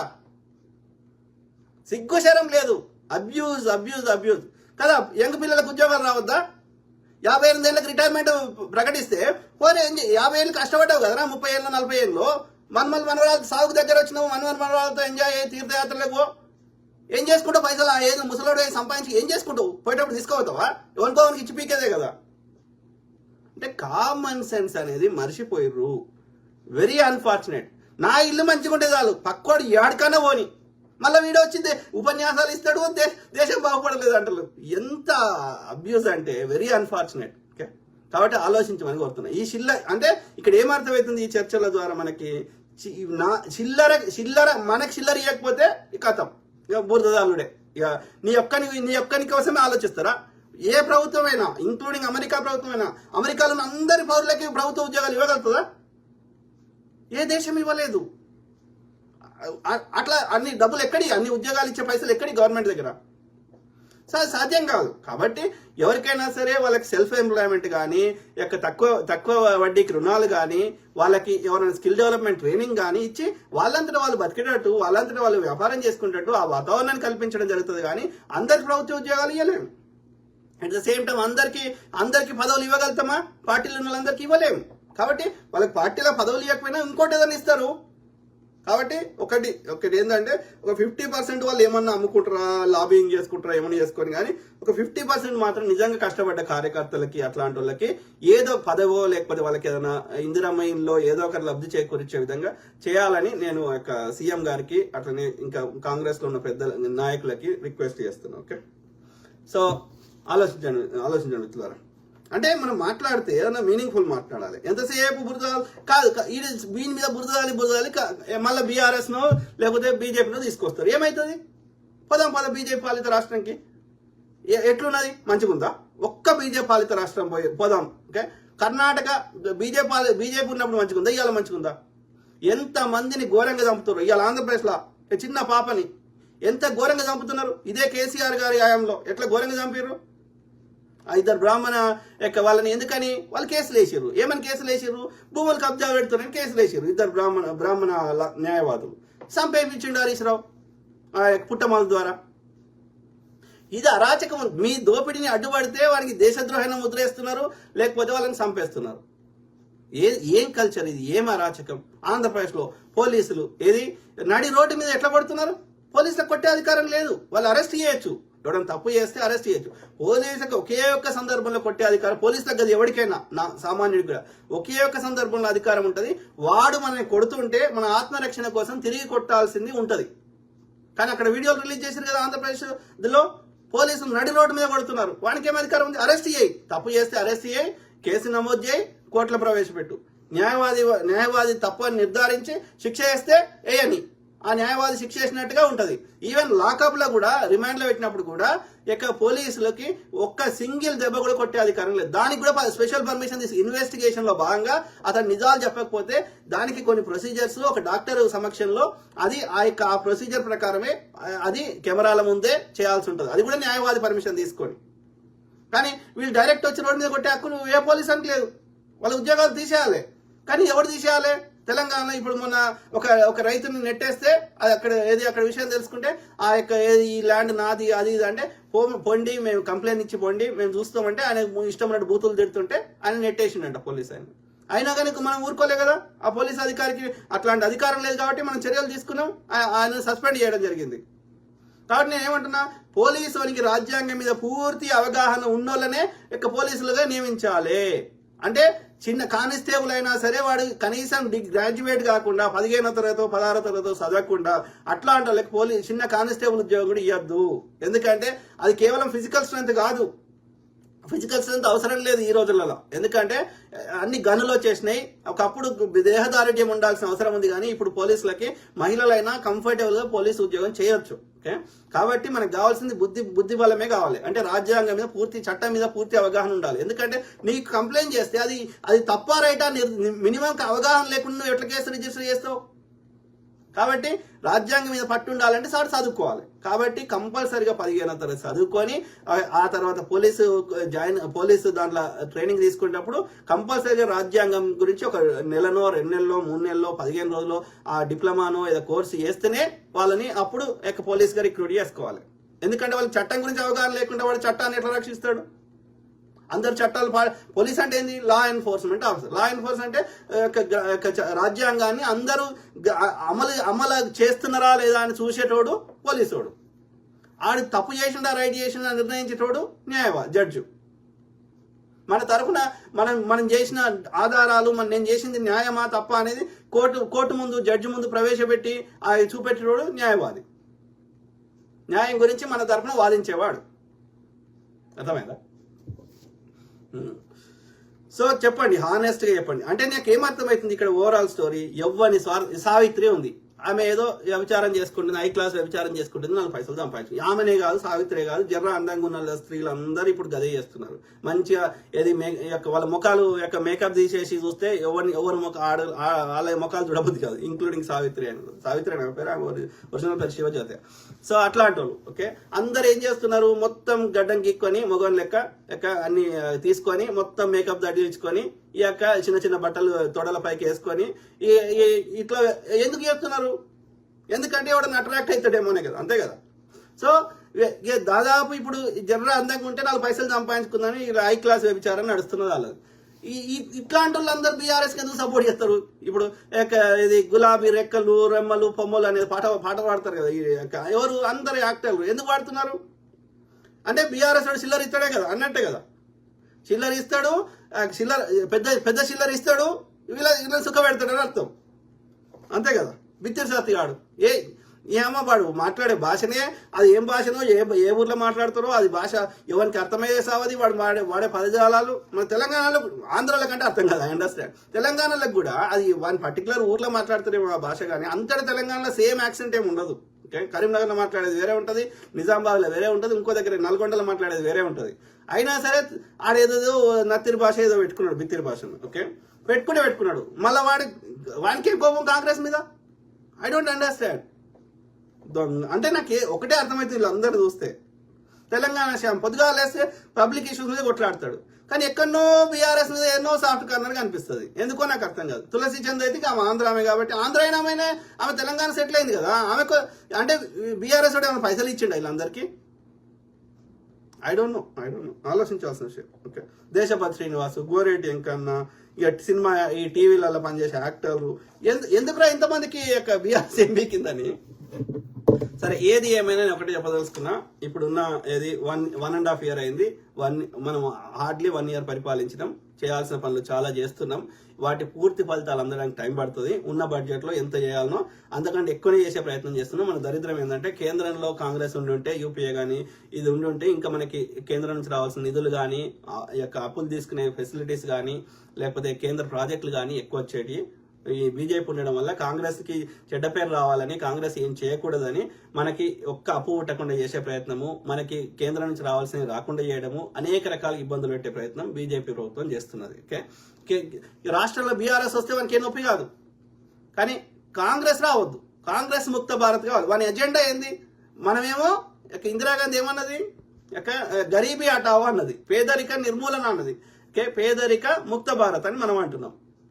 అట్లనే సమన్యాయం కావాలి బీసీ ఎస్సీగా మనం అంటున్నాం. వాళ్ళు ఏమంటున్నారు? కాంగ్రెస్ ముక్త భారత్. ఎందుకు? కాంగ్రెస్ ముక్త అయితే పేదరిక ముక్త కావద్దు అన్నట్టు వాళ్ళ ఉద్దేశంలో, సమన్యాయం దొరకద్దు అన్నట్టు.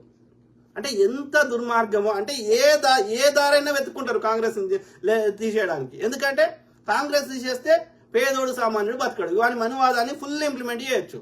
అదే బీఆర్ఎస్ ఉంటే, కాంగ్రెస్ ఉందనుకో, బీజేపీకి వాటాలు ఇవ్వదు కదా. అదే బీజేపీ ఉంటే ఇస్తాడు. ఇవాళ కూటమి ప్రభుత్వం ఆంధ్రప్రదేశ్ నుండి ఇస్తారు. గతంలో జగన్ ఉండే మూటలు ఇచ్చేసి వచ్చిండు. ఇప్పుడు కాంగ్రెస్ రాష్ట్రంలో ఉన్నది, బీజేపీ మూటలు పోవు కదా. అంటే వాని బాధ అంతేంది? వాడు సిబిఐడిని పంపించేది, ఒక్కరి మీద కన్విక్ట్ చేయలే, ఒక్కరిని శిక్ష చేయలే. అంటే అర్థమైంది? వాడికి సిబిఐడి పంపించేది నా వాటా నాకు ఈరా, నువ్వు దోసుకున్న దానికి ఇలా అడుగుతున్నాడు అంతే. వాడు వసూలు చేస్తున్నాడు, వసూలు చేస్తున్నాడు. కాంగ్రెస్ ఓడియాడు, బీజేపీ ఓడిస్తాడు, బీఆర్ఎస్ ఓడిస్తాడు, టీడీపీ ఓడిస్తాడు, వైసీపీ ఓడిస్తాడు, ఇంకో పార్టీ ఓడిస్తాడు.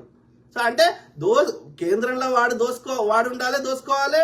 అది కాకుండా రాష్ట్రాల్లో కూడా వాడి దోసుకునేటోళ్ళు వానికి వాటాలు ఇచ్చేటోళ్ళు ఉండాలి. అంటే ఎండ్ ఆఫ్ ద డే వాడు దోసుకోవడం తప్ప వాని ఎజెండా ప్రజలు బాగుపడాలి, దేశం బాగుపడాలి. పోనీ హిందువుల కోసమే పుట్టిన పార్టీ అన్నప్పుడు హిందువులనే బాగుపడాలని ఉండాలి కదా వానికి. ముస్లింలతో ముస్లిం వేషం వేసుకొని హిందువులను కొట్టి ముస్లింలు కొట్టిన ప్రచారం చేస్తే ఓట్లు పడతాయా? వెరీ అన్ఫార్చునేట్ కదా. హిందువుల కోసమే అయితే మరి హిందువుల కోసమే పుట్టిన పార్టీ వచ్చినాక హిందువుల మీద ఎందుకు దాడులు జరుగుతున్నాయి? వాడు కాంగ్రెస్ కదా, వాడు కాంగ్రెస్ కట్టిన వాటిల్లో ముస్లింలే కదా లాభపడుతుంది. హిందువులు నాగార్జున సాగర్ కింద ఎవరు హిందువులు పంటలు పండించుకుంటలేరు కదా, ఐఐటీలో ఎవరు హిందువులు చదువుకుంటలేరు కదా. అంటే చెప్తే కూడా అర్థం ఉండాలి పిచ్చిన కొడుకులకి. ఏది ఏమైనా మనం ఇంకా 3.5 ఏళ్ళు ఉంది. మనం చేసే అన్ని మంచి పనులు చేసే ప్రయత్నం చేస్తున్నాం, తప్పకుండా చేస్తాం. ఓకే, వచ్చిన హామీలు దాదాపుగా ఒక 70-80% అన్న మనకున్న బడ్జెట్ అనుకూలంగా నెరవేర్చే ప్రయత్నం చేస్తాం. ఓకే, సో ఏది ఏమైనా ఒకటి నేను చెప్పదలుచుకుంది ఏంటంటే, మూడింటిని పక్క పెట్టండి. అలా ఎవడు తక్కువ దొంగనో ఎవడి వల్ల మీకు లబ్ధి చేకూరుతుందో అనుకోటేరు.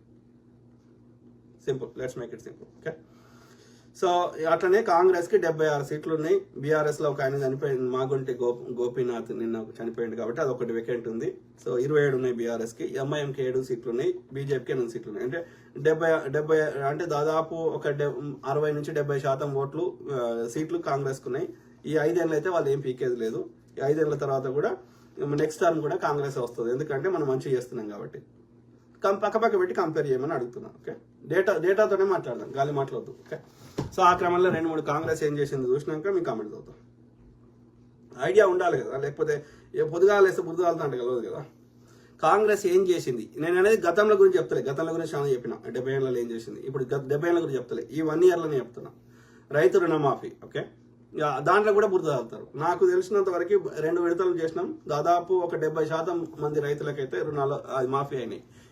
ఇంకా డబ్బులు అనుకూలిస్తే ఇంకా మిగతా వారికి కూడా చేయడం జరుగుతుంది. ఓకే, పేదవారికి ఉచిత విద్యుత్ ఇస్తుంది. ఇంకోటి ఏంటంటే, ఈ పథకాల వల్ల అది టెంపరీగా వాళ్ళకి సాయం చేస్తున్నాయి, ఎందుకంటే వాళ్ళ ఆదాయం లేదు కాబట్టి. కానీ మనం మంచి అభివృద్ధి చేసి వాళ్ళకి పని కల్పిస్తే వాళ్ళ చేతిలో పైసలు ఆడినాయనుకో, ఈ తెల్ల రేషన్ కార్డు పొందుతున్న వాళ్ళ సంఖ్య రోజు తగ్గాలి. అప్పుడే మనం చేస్తున్న పరిపాలన కరెక్ట్ అని అర్థం. అంటే పేదవాడు మధ్యతరగతి కావాలి, మధ్యతరగతి ధనవంతుడు కావాలి, ధనవంతుడు ఇంకా ధనవంతుడు కావాలి. లేకపోతే ఇక ఒకటి కట్టిన ట్యాక్స్లు ఇంకోటి మంచి పెడతా అంటే ఎంతకాలం మంచి పెడతాం? అది సాధ్యం కాదు అది. కాబట్టి మన బతుకులు మార్చేటోడు, మనకి పని చూపెట్టేటోడు మన ఇది కావాలి. ఎండ్ ఆఫ్ ద డే రోజుకి తెల్ల రేషన్ కార్డు ఉన్న వాళ్ళ సంఖ్య, లేకపోతే ఈ పథకాలు పొందుతున్న వాళ్ళ సంఖ్య తగ్గాలి. కానీ నా అంచనా ప్రకారం కరెక్ట్ గా దాన్ని ఏరివేత చేస్తే, కరెక్ట్ గా వాళ్ళ ఆదాయాలు అన్ని లెక్కలేస్తే, ఎందుకంటే మనం ఇప్పటికీ ఎంత డిజిటల్ ప్రయత్నం చేసినా చాలా వరకు క్యాష్ ట్రాన్సాక్షన్ జరుగుతున్నాయి కాబట్టి వాళ్ళ ఆదాయం కరెక్ట్ గా మనము గవర్నమెంట్ అసెస్ చేసే పరిస్థితి లేదు. కొంతమంది అధికారులని అబ్యూజ్ చేసి బెదిరించి కూడా ఈ తెల్ల రేషన్ కార్డు తీసుకుంటున్న వాళ్ళు ఉన్నారు. కాబట్టి కరెక్ట్ గా దాని వాళ్ళ ఆదాయాన్ని అన్ని కౌంట్ చేస్తే దాదాపు 50% తెల్ల రేషన్ కార్డులు ఎగిరిపోతాయి. అంటే 50% అన్ని ఫేక్ ఉంటాయి. ఓకే, అర్థమైందా? ఎందుకంటే నువ్వు ఫేక్ చేయడం వల్ల ఈ పైసలను మనం వేరే వాటికి వినియోగిస్తాం కదా, అభివృద్ధికి వాడతాం కదా, ఉద్యోగాలకు వాడతాం కదా. నిజమైన పేదోళ్ళకి సాయం చేయాలి, కానీ బలిసినాడికి ఎందుకు రాయ్యా? ఈ డబ్బులని మంచి రోడ్లు వేస్తాము, ఇంకోటి చేస్తాం కదా. కాంగ్రెస్ ఏం చేసిందని నాకు నోటికి గుర్తున్నాయి, చెప్తా అది చదివే ముందు. ఓకే, ఇక కేసీఆర్ గారు అన్ని బిల్లులు పెండింగ్ పెట్టిపోయారు. ఇక రోడ్డు పనులకి, అన్నిటికీ, నియోజకవర్గంలో చిన్న పనులకి ఈ బిల్లులు పే చేయలే, అన్ని పే చేస్తున్నాం. అర్థమైందా? అది కాకుండా ఉద్యోగాల కల్పన చెప్పినాం. ఇక ఫ్రీ బస్ అయితే మన అందరు తెలిసిన ముచ్చట్నే. మహిళలు ఇవాళ పోయి వాళ్ళందరూ వాళ్ళు ఏదో పని చేసుకుంటున్నారు. అది కాకుండా ఇంకా అనేకం చేస్తున్నాం. ఓకే, చదువుతాం. సో ఉచిత విద్యుత్తు 200 యూనిట్లు పేదవాళ్ళకి. ఓకే, మహిళలకు ఉచిత బస్సు ప్రయాణం, గ్యాస్ సబ్సిడీ పేదవాళ్ళకి. ఓకే, రైతు భరోసా, బీసీ కమిషన్లు అయితే అన్ని కమిషన్లు ఏర్పాటు చేసినాం, అన్ని కులాల వారికి. కులగణన, రైతు కమిషన్ ఏర్పాటు, విద్యా కమిషన్, వైశ్య కమిషన్, రైతు కూలీలకు రైతు భరోసా, సన్నవడ్లకు 500 బోనస్, సంవత్సరంలో 56,000 ఉద్యోగాలు. తెలంగాణ రాష్ట్ర ఏర్పాటు తర్వాత డిఎస్సి వేయడమే కాకుండా ఉద్యోగాలు ఇచ్చాం. ఓకే, గ్రూప్ 1 పరీక్ష సక్సెస్ఫుల్ చేశాం. ఎస్సీ వర్గీకరణ పూర్తి చేశాం. 25 లక్షల మంది రైతులకు రుణమాఫీ కింద బ్యాంకుల్లో 21,000 కోట్ల రూపాయలు బ్యాంకుల్లో వేశాం. మొదటి విడత 18,000 కోట్లు, రెండో విడత 3,000 కోట్లు. కాంగ్రెస్ ప్రభుత్వం వచ్చినాక కేవలం రైతుల కోసమే 55,000 కోట్ల రూపాయలు ఖర్చు చేసినాం. ప్రతి నియోజకవర్గంలో ఇంటిగ్రేటెడ్ స్కూల్స్ కడుతున్నాం. ఓకే, అర్థమైందా? అందరికీ కులం పేరు మీద కాకుండా అందరికి ఒకటే స్కూల్ ఉండేటట్టు. ఓకే. తెలంగాణ తల్లి విగ్రహ ఆవిష్కరణ, జయ జయ హే తెలంగాణ అధికారిక గేయం, తెలంగాణ కవులు కళాకారులకు గుర్తింపు, ₹1,00,00,000 నగదు పురస్కారం, గద్దర్ పేరిట నంది అవార్డుల ప్రకటన, సంక్షేమ హాస్టల్స్ కి డైట్, ఇది పిల్లలకి, పేద పిల్లలకి, ముఖ్యంగా బీసీ ఎస్సీ ఎస్టీలకి వాళ్ళకి సంక్షేమ హాస్టల్లో గురుకులాలలో డైట్ ఛార్జీలు కాస్మెటిక్ ఛార్జీలు పెంచినాం. ఈ నాకు దయచేసి ఈ సంక్షేమ గురుకులాల్లో ఈ ఫుడ్ పాయిజనింగ్ ఇదంతా ఈ తలకాయ నొప్పి ఎందుకు? ఇలా ఏం చేస్తుందంటే ఈ ఆర్ఎస్ ప్రవీణ్ అనే దుర్మార్గుడు ఏం చేసిండంటే వాడు ఒక స్వేరో అనే సంస్థ పెట్టి వానికి సంబంధించిన వ్యక్తులందరినీ ఇలా పెట్టి కూర్చుని పెట్టిండు, ఈ పొరగాళ్ళందరినీ. సో వాళ్ళు ఏం చేస్తున్నారు, కాంగ్రెస్ చెడ్డ పేరు తేవడానికి వాడు బీఆర్ఎస్కి పోయింది కాబట్టి ఏదో రకంగా ఫుడ్ పాయిజన్ ఏదో ఒకటి చేసేసి కాంగ్రెస్ మీద ఇది చేస్తున్నారు. ఆ స్వేరోగాలని ఆ గురుకులాలకి వెళ్ళగొట్టాలి. రెండోది ఏమంటున్నా, వాళ్ళకి ఎట్లయినా మనం డబ్బులు ఇస్తున్నాం కదా, ఈ డబ్బులని మనం ఫుడ్ పెట్టకుండా డైరెక్ట్ గా ఆడ క్యాంటీన్లకు పర్మిషన్ ఇచ్చి ప్రైవేట్ వ్యక్తులకి వీళ్ళకి డబ్బులు ఇస్తే అయిపోతుంది, లేకపోతే టోకెన్లు ఇస్తే అయిపోతుంది. ఆ క్యాంటీన్లలో కొనుక్కుంటారు తక్కువ రేట్కి. ఇప్పుడు మన ఎగ్జాంపుల్ చెప్తా, ఇప్పుడు మన కోటిలో మన SBI మెయిన్ బ్రాంచ్ ఉంది కదా, అందులో క్యాంటీన్ ఉంటుంది. ఇప్పుడు DRDO ఈ సైనిక్ దాంట్లలో కూడా క్యాంటీన్లు ఉంటాయి. ఆడికి పోతే ఏమవుతుంది, ఆ ఎంప్లాయీస్కి చాలా తక్కువ రేట్కి అలా ఫుడ్ దొరుకుతుంది, బెస్ట్ క్వాలిటీ ఫుడ్. సో అట్లా మనం ఎందుకు ఆ తలకాయ నొప్పి తీసుకొని ఎవరితో వండిచ్చి వాళ్ళు 4 పైసలు ఇది దాచుకోవడానికి అక్కడ వండేటోళ్ళు వాళ్ళు ఏం చేస్తారు, చీప్ చేస్తారు, ఎప్పటి నుంచో ఉంటాయి అవి వాళ్ళకి జిల్లా పురుగులో ఎలుకలో ఏదో వస్తుంటాయి, వాటిని క్లీన్గా పెట్టుకోరు. ఇదంతా తలకాయ నొప్పి ఎందుకు? ప్రైవేట్ వాళ్ళకి కాంట్రాక్ట్ ఇచ్చేసేది అయిపోతుంది కదా, మనకి తక్కువ రేట్కి ఇస్తారు కదా. సో ఈ డబ్బులను ప్రైవేట్ వాళ్ళకి కాంట్రాక్ట్ ఇచ్చినా అయిపోతుంది ఈ క్యాంటీన్లకి.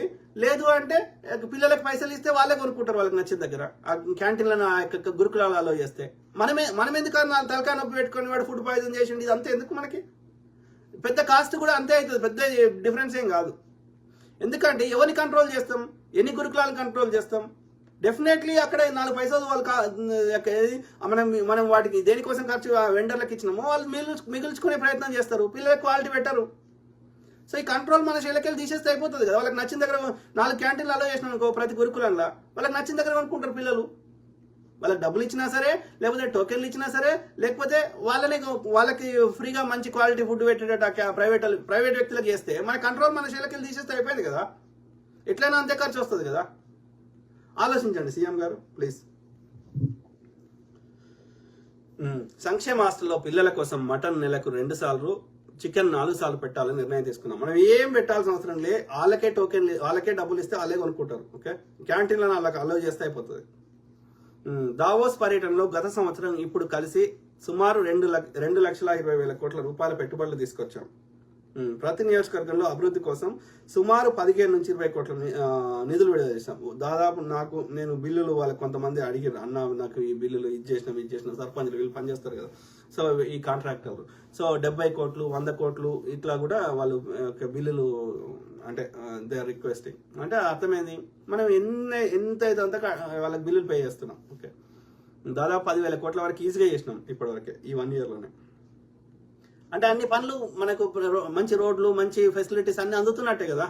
వాటర్ ట్యాంకులు, ఇంకోటి వాళ్ళు అక్కడ ఏమేమి ఆ నియోజకవర్గంలో ఏ సమస్యలు ఉన్నాయి. సీఎం రిలీఫ్ ఫండ్స్ చెక్కులు ఎన్ని ఇచ్చినాం ఇప్పటికి, ఎంతమందికి పేదవాళ్ళకి వాళ్ళ కష్టానికి ఆదుకున్నాం. సో అట్లా బీఆర్ఎస్ ఎప్పుడు చేసే, బీఆర్ఎస్ కేసీఆర్ గారు ప్రజల్ని ఎప్పుడు కలిసే, నాయకులనే కలవలే, ప్రజల్ని దొరికే బా. అట్లా కాంగ్రెస్ నాయకులు చేస్తుర్రా, కలుస్తలేరా? ప్రభుత్వ ఉద్యోగులకు ప్రతి నెల 1వ తారీఖు, కేసీఆర్ మంత్ ఎండ్ అయినా జీతాలు రాకపోతుండే. ప్రభుత్వ ఉద్యోగులకి ప్రతి నెల 1 తారీఖు లేదా 5 తారీఖు లోపల జీతాలు వేస్తున్నాం. ఆరోగ్యశ్రీ సేవల కోసం 1000 కోట్లు బిల్లులు చెల్లించాం. వింటున్నా మిత్రులారా? తెలంగాణ రాష్ట్రంలో 55 లక్షల కుటుంబాలకు ఉచిత విద్యుత్తు 200 యూనిట్లు 0 బిల్లు ఇస్తున్నాం. సో ఏడిపోతున్నాయి పైసలు? మనకు ప్రతి రూపాయికి లెక్క చెప్తున్నాం. ఒక 10-20%, ఒక 20% తింటూరు కావచ్చు, కానీ 80% మనకి చెందుతున్నాయి కదా. గ్రామ పంచాయతీ కార్మికులకు వేతనాలు ఇస్తున్నాం. ROFR పట్టా భూములకు కూడా రైతు భరోసా ఇవ్వాలని నిర్ణయం తీసుకున్నాం. అర్హులైన వారికి ఇందిరమ్మ ఇల్లు నిన్ననే స్టార్ట్ అయింది కదా, వాళ్ళు ఎవరెవరికి ఇవ్వాలి ఏందనేది. సో ఇందిరమ్మ ఇల్లు ఇవ్వాలని కేసీఆర్ ఎన్ని కట్టించిండు? 72,000 ఇల్లులు కట్టించిండు. అవి కూడా సకాలంలో ఇయ్యలే. మనము ఇప్పుడు ఈ 5 లక్షల రూపాయల ఆర్థిక సాయం కానీ నాకు నంబర్ కరెక్ట్ లేదు ఇక్కడ. సో 28 లక్షలు చెప్పిండు భట్టి గారు, సో ఉప ముఖ్యమంత్రి గారు. సో అంతమందికి ఇస్తున్నాం మనం ఇందిరమ్మ ఇండ్లు. అర్హులైన అందరికీ రేషన్ కార్డులు ఇస్తున్నాం. ఉద్యోగ నియామకాల కోసం జాబ్ క్యాలెండర్ విడుదల చేశాం. తెలంగాణ రాష్ట్రంలో సన్న బియ్యం అది చాలా పెద్దది. దొడ్డు రేషన్ బియ్యం ఎవరు తినకపోతారు. ఇప్పుడు సన్న బియ్యం కళ్ళకి అద్దుకొని తింటున్నారు. అట్లా వాళ్ళకి నెలకు ఒక 1000-2000 మినిమం సేవ్ అయితే వాళ్ళకి ఖర్చు తగ్గినట్టే కదా. ఇలా చెప్పుకుంటూ పోతే చాలా మంది చెప్పారు నాకు, ఇది తక్కువలో 2000 రూపాయలన్నా ఈ బస్సు ప్రయాణంలో వాళ్ళకి ఏమంటారు మిగులుతున్నాయని. ఇట్లా సన్న బియ్యంలో కూడా తక్కువలో ఒక 1000-2000 ఈజీగా మిగులుతాయి. ఇలా చెప్పుకుంటూ పోతే కోకొల్లలు ఉన్నాయి. అర్థం చేసుకుని అభివృద్ధికి అడ్డుపడకండి. రాజకీయాల కోసం సామాన్య జీవితాలతో ఆడుకోకండి. సో అది మిత్రుల అయితే ఇది మన రేషన్ కార్డు కూడా చదువుదాం. ఏమంటున్నాడు భట్టి గారు, 2030 నాటికి తెలంగాణ రాష్ట్రంలో 20,000 మెగావాట్ల గ్రీన్ ఎనర్జీ ఉత్పత్తి లక్ష్యం. కర్నూలు జిల్లా ఓర్వకల్లు మండలం పిన్నాపురం గ్రామంలోని గ్రీన్ కో ఇంటిగ్రేటెడ్ పవర్ ప్రాజెక్టును సందర్శించడం జరిగింది. ఒక్క ప్రదేశంలోనే 6,680 మెగావాట్ల గ్రీన్ ఎనర్జీ ఉత్పత్తి చేస్తున్న ఈ ప్రాజెక్టు అభినందనీయం. తెలంగాణ రాష్ట్రం గ్రీన్ ఎనర్జీని ప్రాధాన్యతారంగంగా గుర్తించి 2025 న్యూ ఎనర్జీ పాలసీ అమల్లోకి తీసుకొచ్చింది. అంటే ఈ యొక్క సాంప్రదాయిక పద్ధతిలో బొగ్గు ఆధారంగా కాకుండా, ఈ థర్మల్ కాకుండా ఇంకా విండ్ కానీ సోలార్ కానీ ఇంకా వేరే పద్ధతులలో మనము ఇది విద్యుత్ ప్రొడక్షన్ చేద్దామని ప్రయత్నం చేస్తున్నాం. విద్యుత్ డిమాండ్ రోజు రోజుకు పెరుగుతోంది. అందుకు అనుగుణంగా ఉత్పత్తిని పెంచాల్సిన అవసరం ఉంది. తెలంగాణ రాష్ట్రం ఇప్పటికే 1,00,000 కోట్ల విలువైన ఎంఓయూలు అంటే అగ్రిమెంట్స్ గ్రీన్ ఎనర్జీ కోసం చేసుకుంది ఆ కంపెనీలతోటి. బొగ్గు ఆధారిత విద్యుత్ వల్ల కలిగే కాలుష్యాన్ని తగ్గించేందుకు solar, wind, floating solar, hydrogen వంటి మార్గాల్లో విద్యుత్ సరఫరా పెరిగితే ఉత్పత్తి పెరుగుతుంది, ఉపాధి పెరుగుతుంది, జీడీపీ పెరుగుతుంది. భవిష్యత్తు అంతా గ్రీన్ పవర్దే. తెలంగాణ రాష్ట్రం దాన్ని ముందుగానే అర్థం చేసుకుని గ్రీన్ ఎనర్జీలో దేశానికి మార్గదర్శిగా నిలవబోతుంది. సో అంటే మనము అన్ని రంగాల్లో మనము మనం ఇప్పుడు పక్క రాష్ట్రం నుంచి కేసీఆర్ కొనుక్కొచ్చాడు. యూనిట్కి 5 రూపాయలు కమిషన్ తీసుకున్నాడు. ప్రొడక్షన్ చేసే ప్రయత్నం చేయలే, మనం చేస్తున్నాం. ఓకే, వీటి ఫలితాలు అందాలంటే కొంచెం టైం పడుతుంది. అర్థమైందా? సో కాబట్టి సహకరించాలి, కానీ పొద్దుగా లేస్తే బురద వెళ్తా అంటే కరెక్ట్ కాదు కదా. అంటే మీరు మంచి చేస్టోన్ మీద బురద వెళ్తా అంటే చూస్తూ ఊరుకాం కదా, రైట్? ఏమంటున్నాడు భూభారతి గురించి చదువుదాం. నాడు పిసిసి అధ్యక్షుడిగా రేవంత్ రెడ్డి గారు, సిఎల్పి నేతగా నేను ఎన్నికల ముందు చెప్పినట్టుగా ధరణి చట్టాన్ని బంగాళాఖాతంలో వేస్తాం. Deputy CM Bhatti Vikramarka Mallu. మూలుగుమాడు భూభారతి సర్వే రైల్వే ప్రాజెక్ట్ సందర్భంగా స్పీచ్ పాయింట్స్. ఏమంటున్నాడు? దేశ చరిత్రలో అరుదైన చట్టం భూభారతి. రైతుల భూముల సర్వే చేయించి సంపూర్ణంగా సరిహద్దులు గుర్తించి ఎటువంటి ఇబ్బందులు లేకుండా చేయడమే ఈ చట్టం లక్ష్యం. టిఆర్ఎస్ ప్రభుత్వం తీసుకువచ్చిన ధరణి చట్టం రైతుల హక్కులను కాలరాసింది, అసలు రైతులను ఆగం చేసింది. టిఆర్ఎస్ నాయకులు వాళ్ళకు కావాల్సిన వ్యక్తులకు భూములు కట్టబెట్టి తిరిగి సవరణ చేసే, ఇప్పుడు చూడండి ఆయన పేరేంది, రఘునందన్ రావు ఉన్నాడు.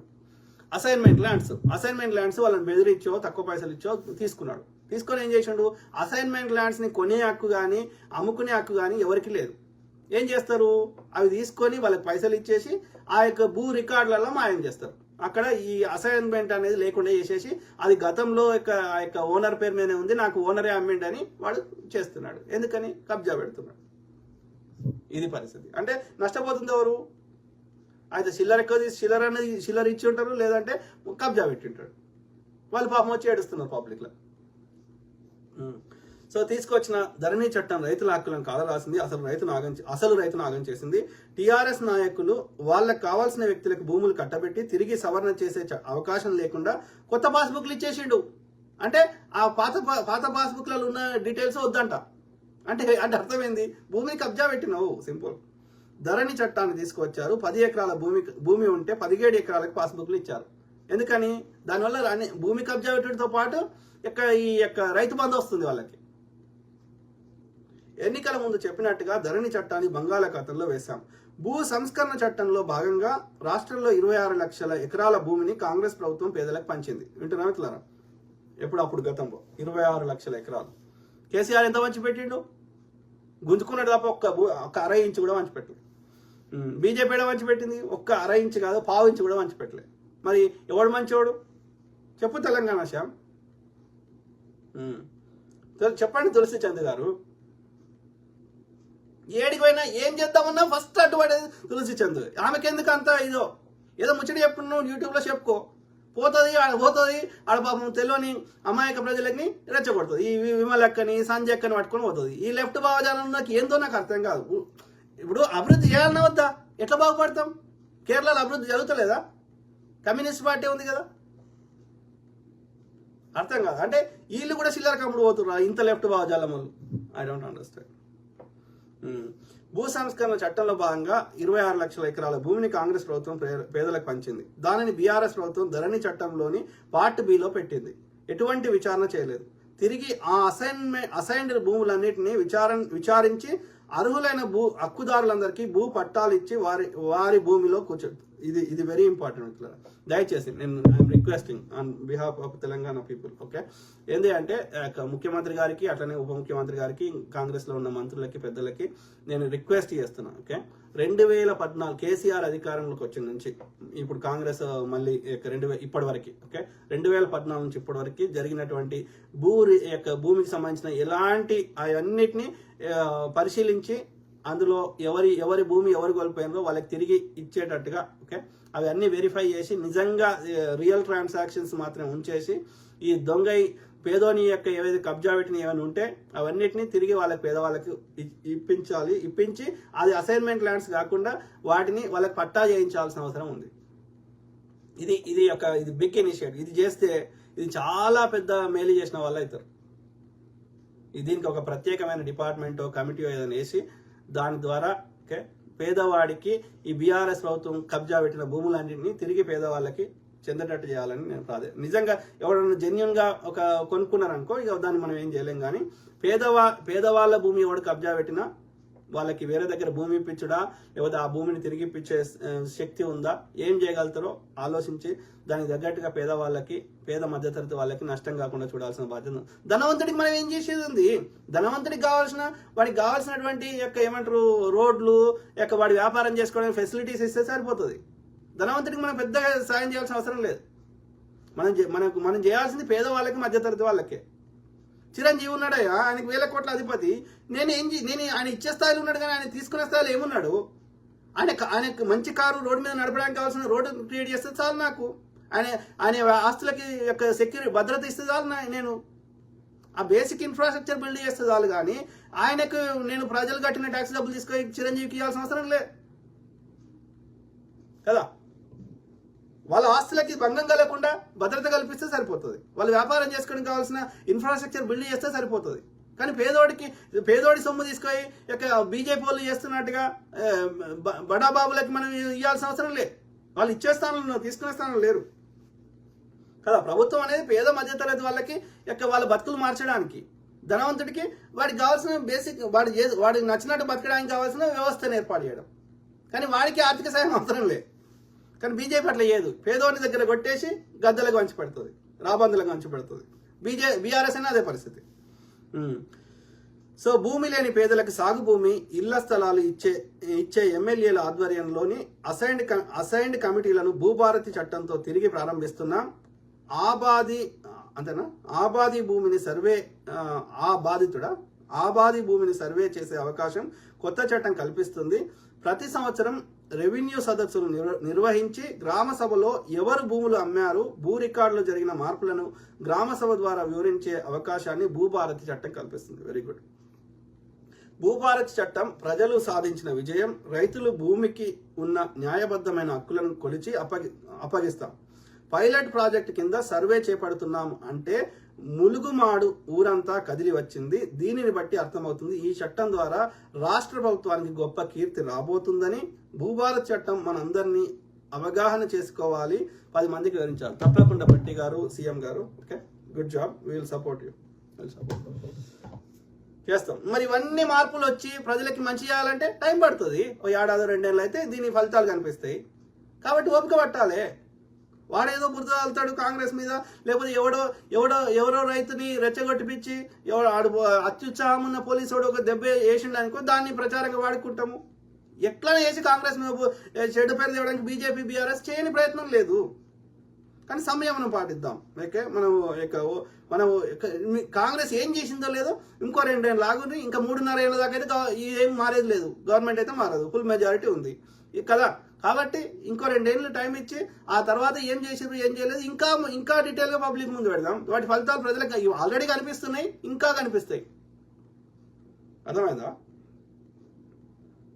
ఇప్పుడు ఎగ్జాంపుల్, కొత్తగా 27 లక్షల మందికి రేషన్ 10 ఏళ్ల పెండింగ్ అప్లికేషన్ కాంగ్రెస్ సర్కార్లో మోక్షం. అర్థమైందా? ఎందుకంటే పిల్లలు పుట్టిన వాళ్ళు, వాళ్ళ పెళ్లి చేసుకున్న వాళ్ళకి రేషన్ కార్డులు ఇవ్వలే కేసీఆర్ గారు. 2.83 కోట్ల నుంచి 3.10 కోట్లకి లబ్ధిదారులు. మరో 2 లక్షల కొత్త రేషన్ కార్డుల గ్రీన్ సిగ్నల్. కాకపోతే ఒక్కటి దయచేసి ఏంటంటే, ఇందులో ధనవంతుడు ఉన్నాడు, ఎబో మిడిల్ క్లాస్ వాడు ఉన్నాడు, వానికి వద్దు. ఎందుకంటే ఆ పైసలు వాడికి ఇచ్చే బదులు ఆ పైసల్ని మనం అభివృద్ధికి వాడుకుందాం, పిల్లలకి ఉద్యోగాలకు వాడుకుందాం. ఓకే, అట్లనే ఉద్యోగ పరిమితి 58 ఏళ్ళకి చేయండి. ఎందుకంటే ఆ ముసలోనికి ఇచ్చే ఉద్యోగానికి ఇచ్చే పైసలు 5 మంది పిల్లలకి ఇవ్వచ్చు మనం, యూత్కి. కాబట్టి వాళ్ళ ఏజ్ని 58 కటాఫ్ చేయండి. ఎందుకంటే ఈ రోజులలో ఇన్ని రోగాలు వచ్చి, బీపీలు, షుగర్లు, 100 రోగాలు వచ్చి ఎప్పుడు ఓడిపోతాడో తెలియనప్పుడు, అరే మీకు బతుకున్న రోజులు మీ మనవరాలతో ఆడుకోండి, 4 ట్రిప్పులకు పోండి, జీవితాంతం కష్టపడ్డావు కదా, ఏం చేస్తావు?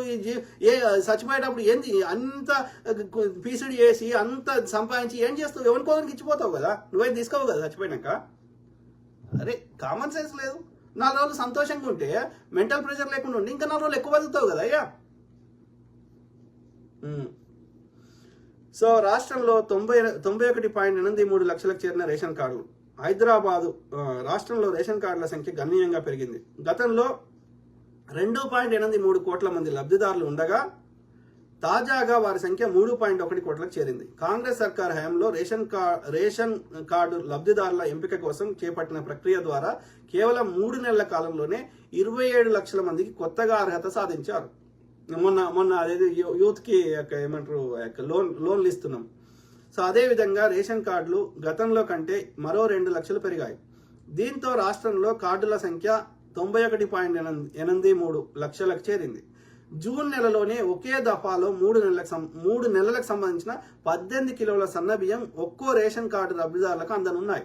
దీంతో కొత్త లబ్ధిదారులలో నూతనోత్సాహం నెలకొంది. పెండింగ్ దరఖాస్తులకు క్లియర్. గత ప్రభుత్వం పెండింగ్ లో పెట్టిన లక్షలాది అప్లికేషన్లను సైతం ప్రజాప్రభుత్వం పరిగణలోకి తీసుకుంది. గత బీఆర్ఎస్ ప్రభుత్వం 10 ఏళ్ల పాటు కొత్త రేషన్ కార్డుల ఎంపికను నిర్లక్ష్యం చేయడంతో దరఖాస్తులు భారీగా పెరిగిపోయాయి. దీంతో కాంగ్రెస్ సర్కారు మార్పులు చేర్పులకు సంబంధించి పెండింగ్ లో ఉన్న దాదాపు 20 లక్షల అప్లికేషన్లపై ఫీల్డ్ లెవెల్లో వెరిఫికేషన్ చేపట్టింది. ఇంటర్నెట్లో వెరిఫికేషన్ పూర్తి చేసుకుని అప్రూవల్ అయిన అప్లికేషన్లలో మార్పులకు చేర్పులకు సంబంధించి 18 లక్షల మంది లబ్ధిదారులకు కొత్తగా రేషన్కు అర్హత సాధించారు. అంటారా 20 లక్షల మందిలో 18 లక్షల మందికి అర్హత సాధించారు. పెండింగ్ దరఖాస్తులో 90% మందికి లబ్ధి జరిగింది. దీంతో గత ఎన్నో ఏళ్లుగా పెండింగ్ లో ఉన్న అప్లికేషన్లకు మోక్షం లభించినట్లయింది. ఇది కొత్త ప్రజాప్రభుత్వం సాధించిన ఘనత అని సివిల్ సప్లైస్ వర్గాలు చెబుతున్నాయి. ఇంటర్నెట్లో కొంచెం చదువుదాం. సో కొత్తగా మరో 2 లక్షల కార్డులు. కొత్త రేషన్ కార్డుల కోసం ప్రజాప్రభుత్వం ఆధ్వర్యంలో ప్రజాపాలన ద్వారా గ్రామ సభలు, మండల కార్యాలయాలు, ఎంపీడీఓ కార్యాలయాల ద్వారా లక్షలాది మంది దరఖాస్తు చేసుకున్నారు. అదేవిధంగా ఆన్లైన్ ద్వారా వచ్చిన దరఖాస్తులతో పాటు గత ఫిబ్రవరి 17 నుంచి మీ సేవ ద్వారా వచ్చిన లక్షలాది అప్లికేషన్లను వెరిఫికేషన్ చేసి లబ్ధిదారుల ఎంపిక ప్రక్రియ నిర్వహించింది. అదేవిధంగా కొత్త రేషన్ కార్డుల కోసం దరఖాస్తు చేసుకున్న అప్లికేషన్లలో ఇప్పటి వరకు 2 లక్షల అప్లికేషన్లకు అప్రూవల్ ఇవ్వడంతో రేషన్ కార్డులకు ఆమోదం లభించింది. ఈ కార్డుల కింద మరో 9 లక్షల మంది లబ్ధిదారులకు రేషన్ లబ్ధి చేకూరినట్లయింది. మిగతా అప్లికేషన్ల వెరిఫికేషన్ ప్రక్రియ కొనసాగుతుంది. కొత్తగా దరఖాస్తు చేసుకునే వారికి సైతం వెరిఫికేషన్ నిర్వహించి రేషన్ అందేలా చర్యలు చేపడతామని సివిల్ సప్లైస్ అధికారులు చెబుతున్నారు. సివిల్ సప్లైస్ అంటే పౌర సరఫరా అంటారు కదా. సో ఇట్లా చెప్పుకుంటూ పోతే చాలా ఉన్నాయి. ఓకే, మోస్ట్ కంటెంట్ చెప్పిన. సో ఇట్లా మంచిగా చేస్తుంటే ఏం అన్యాయం చేస్తున్నాం, ఏమి నష్టం చేస్తున్నాం ప్రజలకి చెప్పండి. చదువుతాం శ్యామ్ చెప్పు. అంటే నీకేమన్నా కేసీఆర్ ఏమన్నా దళిత బంధు ఇచ్చిండా 10 లక్షలు? తులసి గారికి ఏమన్నా కోట్లు ఇచ్చిండ్రా కేటీఆర్? చెప్పండి చదువుదాం. మీ కామెంట్ చదువుతా. ఇక ఆంధ్ర వలసదారులు అయితే ఇక వాళ్ళ అంటే దోపిడీ చేసుకుంటాడు లేకపోతే చిల్లర తీసుకుంటాడు బీఆర్ఎస్ సపోర్ట్ చేస్తుండడు అనేది మనకు అర్థం చేసుకునే ప్రయత్నం అంతే. ఇక అంతే. బీజేపీ వాడిని అయితే నేను వాళ్ళ మనిషిగానే కన్సిడర్ అయ్యా. ఓకే, ఎందుకంటే వాళ్ళు మతం తప్ప ఏమైనా ఉన్నదా ఆడ? ఏమంటున్నావు? నీలా హరీష్, ఓకే. శ్రీనివాస్ దోనకొండ అన్నా సూపర్, థ్యాంక్ యూ బ్రదర్. ఏమంటున్నారు? రాజేందర్ రెడ్డి సింగసాని. బీజేపీలో ప్రెసెంట్ 115 క్రిమినల్స్ ఉన్నారు అంతేగా. వాళ్లకు శిక్షలు పడవా? ఇండియాలో నాకు బీజేపీ 2014 నుండి మోడీ గవర్నమెంట్ లో నమ్మకం పోయింది. Correct brother, Singasani brother. పడవు. ఒక్క బీజేపీ నాయకుడి మీద బీజేపీ అధికారం రోజు పడాయి. Very unfortunate. Yaseen Sheikh, hi అన్నగారు. Hi brother. Kumar Mahender, sir you are correct, thank you brother, thank you. So ఎవరు ఏమంటున్నాడు? సతీష్ లక్కాకుల ఏమంటున్నారు? సతీష్ బ్రదర్. అన్న, కాంగ్రెస్లో ఇస్తున్న పథకాలలో ఎవరైతే వ్యతిరేకిస్తున్నారో ముందు వరుసలో సన్నబియ్యం తీసుకుంటున్నది వాళ్ళే. Correct brother. ఫ్రీ బస్ ఎక్కేది వాళ్ళే. కరెక్ట్. ఉచిత విద్యుత్ తీసుకుంటున్న వాళ్ళు, రేషన్ కార్డు తీసుకుంటున్న వాళ్ళు వాళ్ళే, ఇందిరమ్మ ఇండ్లు తీసుకుంటున్న వాళ్ళు వాళ్ళే, రుణమాఫీ తీసుకుంటున్న వాళ్ళు వాళ్ళే, సన్నవాడ్లకి బోనస్ తీసుకుంటున్నది వాళ్ళే, రైతు బంధు తీసుకుంటున్నది వాళ్ళే, 500 రూపాయల సిలిండర్ తీసుకుంటుంది వాళ్ళే. కానీ వీళ్ళ కాంగ్రెస్ ఇన్ని మంచి పనులు చేస్తున్నా మనసులో ఒక బాధ ఉంది. కేంద్రంలో బీజేపీ అధికారంలో ఉంది. ఇన్ని లక్షల వేల కోట్లు అప్పులు చేశాం, ఈ పథకాలు ఎందుకు చేయలేకపోయారు?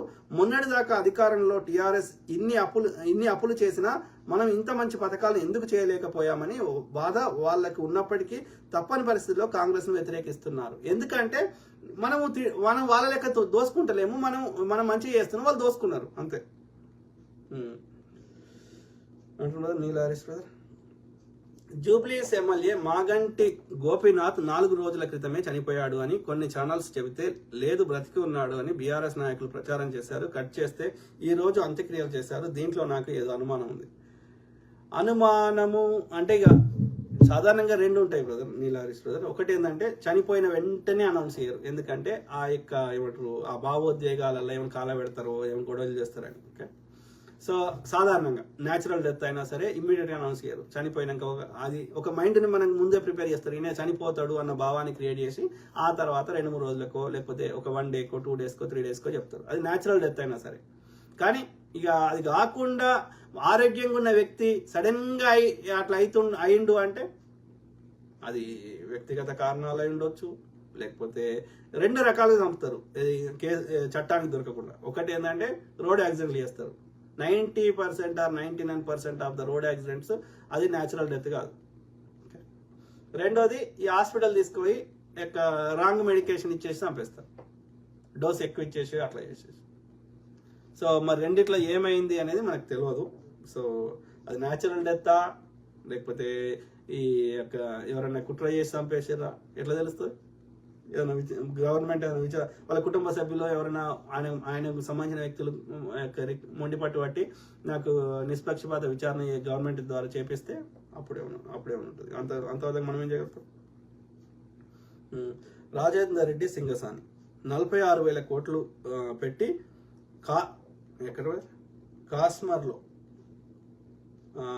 కాశ్మీర్లో రిలయన్స్ అంతేనా ట్రైన్ లైన్ కు ఖర్చులు అదే రైతులకి ఎన్నో ప్రాజెక్టులు అవుతుండే, రైతులు అంతే మొత్తం చిన్న చూపు బీజేపీ గవర్నమెంట్. Correct brother. 46,000 కోట్లు ఎవరికి? రిలయన్సా ఏదో మరి. సరే, ఏది ఏమైనా బీజేపీకి అయితే పేదవాడు సామాన్యుడి మీద రైతుల మీద ఎవరి మీద ప్రేమ ఉండదు, దోసుకోవాలంతే.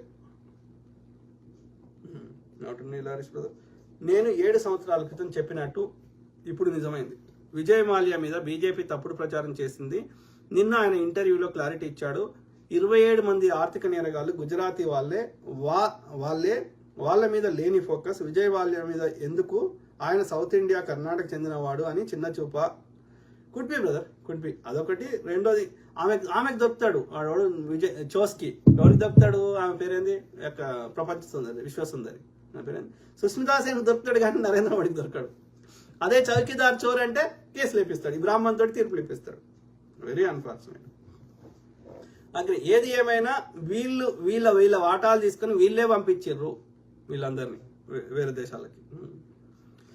ఏమంటున్నారు బ్రదర్, నీలారిస్ బ్రదర్. పివి నరసింహారావు గారు, ఇందిరాగాంధీ గారు దేశంలో ఉన్న ప్రతి ఒక్క కుటుంబానికి కనీసం 54 ఎకరాలు ఉండాలని చట్టం తీసుకువచ్చారు. ల్యాండ్ సీలింగ్ యాక్ట్ అంతకన్నా ఎక్కువ ఉన్న వాళ్ళ దగ్గర లాక్కోవాలని ఈ చట్టం. అప్పుడు ఏం చేస్తున్నారు, కంపెనీ పేర్ల మీద రిజిస్టర్ చేసుకుంటారు, వాళ్ళ పేరు మీద కాకుండా. లేకపోతే వాళ్ళ పిల్లలు అందరి పేరు మీద ఎంతో కొంత రిజిస్టర్ చేస్తారు, వాళ్ళ దగ్గర లాక్కోవాలని ఈ చట్టం.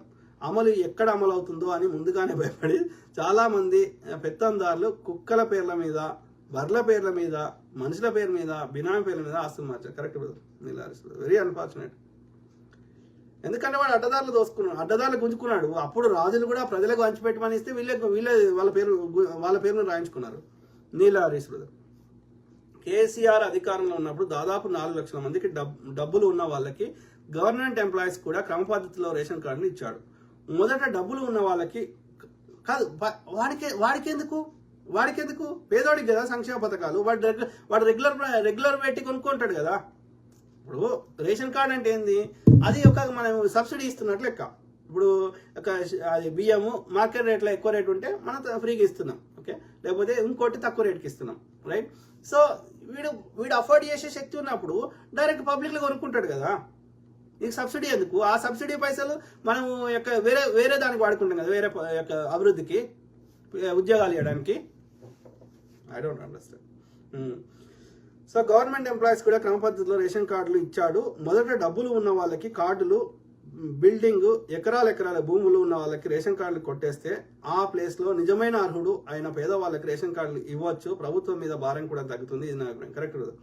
కరెక్ట్గా దాన్ని ఏరివేస్తే, వాళ్ళ ఆదాయాన్ని కరెక్ట్గా మనము వెరిఫికేషన్ చేస్తే దాదాపు 50% రేషన్ కార్డులు ఎగిరిపోతాయి. ప్రతి సంవత్సరము ఇది వెరిఫికేషన్ చేసి రోజుకి తెల్ల రేషన్ కార్డు ఉన్న వాళ్ళ సంఖ్య తగ్గాలంటే వాళ్ళకి పని చూపెట్టాలి, వాళ్ళకి సొంతంగా ఏదైనా వ్యాపారం చేసుకున్నా అంటే తక్కువ వడ్డీకి రుణాలు ఇవ్వాలి. అట్లా వాళ్ళని ఆర్థిక స్థితిని పైకి తీసుకొస్తే వాళ్ళు ఎకనామిక్ మంచిగా అయితే వాళ్ళకు తెల్ల రేషన్ కార్డు అవసరం లేదు, ఈ పథకాలు అవసరం లేదు, వాళ్ళ సొంతంగా కొనుక్కుంటారు. కాబట్టి మనం అభివృద్ధి కొలమానం ఏంటి అంటే రోజుకి తెల్ల రేషన్ కార్డుల సంఖ్య తగ్గాలి. సింపుల్. సో రాజేష్ మామిడిపల్లి ఏమంటున్నారు, ఏమీ లేకుండా కేటీఆర్ అనేవాడు యువకుల మధ్యలో తిరుగుకుంటూ యువకులందరూ కేటీఆర్ వెంబడి ఉన్నారు అన్నట్టుగా ఏం లేదు, చిల్లర ఇస్తున్నాడు, ఒక భ్రమను క్రియేట్ చేస్తున్నారు చిల్లర ద్వారా. అంటే ఈ చిల్లర తీసుకునే వాళ్ళు మాత్రమే, లేకపోతే ఏదైనా పదవి ఆశించి వాళ్ళకి పదవి రాకపోతే కాంగ్రెస్లో వీళ్ళందరూ కలిసి, ఓకే, కాంగ్రెస్ మీద బురద, లేకపోతే అడ్డదారులు దోసుకునేవాళ్ళు. 3 రకాల వ్యక్తులు. ఒకటి చిల్లరకి అమ్ముడు పోయేవాళ్ళు, ఓకే, ఒకటి పదవులు ఆశించి కాంగ్రెస్ ప్రభుత్వంలో పదవులు రానివారు, అట్లనే అడ్డదారులలో దోసుకునేటోళ్ళు, ఒక వ్యభిచారిని హై క్లాస్ వ్యభిచారులు కావచ్చు, లేకపోతే ఈ రియల్ ఎస్టేట్ దందా చేసేటోళ్ళు కావచ్చు, ఈ ఆంధ్ర సెటిలర్లైన పెట్టుబడిదారులు కావచ్చు. వాళ్ళు అడ్డదారుల వ్యాపారం చేసుకుంటే బీజేపీ కానీ బీఆర్ఎస్ కానీ సహకరిస్తుంది, ఎందుకంటే వీళ్ళు దోసుకున్న దానికి వాళ్ళకి వాటాలు వస్తాయి కాబట్టి. అంటే ఈ 3 రకాల సామాజిక వర్గాల వారు కాంగ్రెస్ ప్రభుత్వం మీద బురద చల్లుతారు. పేద సామాన్యులు బతకొద్దు, మామూలు వాడు బాగుపడొద్దు, పేద సామాన్యులకు ఉద్యోగాలు రావద్దు, సో సమన్యాయం జరగవద్దు, ఓకే. ఇట్లాంటి వాళ్ళు పొద్దుగాలు వేస్తే కాంగ్రెస్ మీద బురద చల్లుతారు. వాళ్ళకున్న వాడు అడ్డదారులు దోసుకున్న సొమ్ముని ఈ చిల్లర పంచిపెట్టి. అవునది విజయారెడ్డి ఉంటుంది, ఒక జర్నలిస్ట్ అంటే ఏంది, బీఆర్ఎస్కి పాట పాడమా? ప్రభుత్వం చేసే మంచి పనులను ప్రజలకు చెప్పడము, ప్రభుత్వంలో లోపాలుంటే సరిదిద్దడం చేస్తారు, కానీ కేవలం బీఆర్ఎస్ పాట పాడమా? విజయారెడ్డి గారు జర్నలిస్ట్ శంకర్ ఉన్నాడు, బీఆర్ఎస్ పాట పాడమా? మళ్ళీ అన్న జర్నలిజం చేసిండు, కాంగ్రెస్ని తిట్టడమా? కాదు కదా. నువ్వు ఉన్నట్టు వాస్తవాలు ప్రజల ముందు పెట్టడం నీ బాధ్యత. అది మంచి అయినా చెడైనా, ఏ పార్టీలకు అతీతంగా, దాన్ని అంటారు జర్నలిజం అని.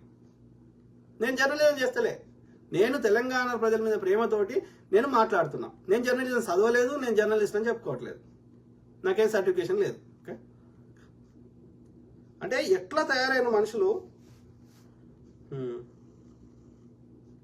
Correct brother, Neela Harish brother. వాడు అడ్డదారుల రాజేష్ బ్రదర్, వాళ్ళు అడ్డదారులు దోసుకున్నారు. అడ్డదారులు దోసుకున్న సొమ్ముని వీళ్ళు చిల్లర వంచిపెట్టి ఇట్లా డ్రామా ఆడిపిస్తున్నారు. బీజేపీ అయితే చిల్లర కూడా వంచిపెట్టాడు, మతం పేరు మీద యువకులను రెచ్చగొడుతున్నారు అంతే.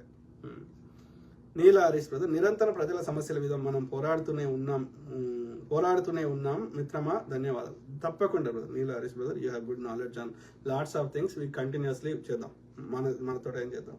తేజ గౌడ్, ఎన్ఆర్ఐ ఒక ఆయన ఉండు మొత్తం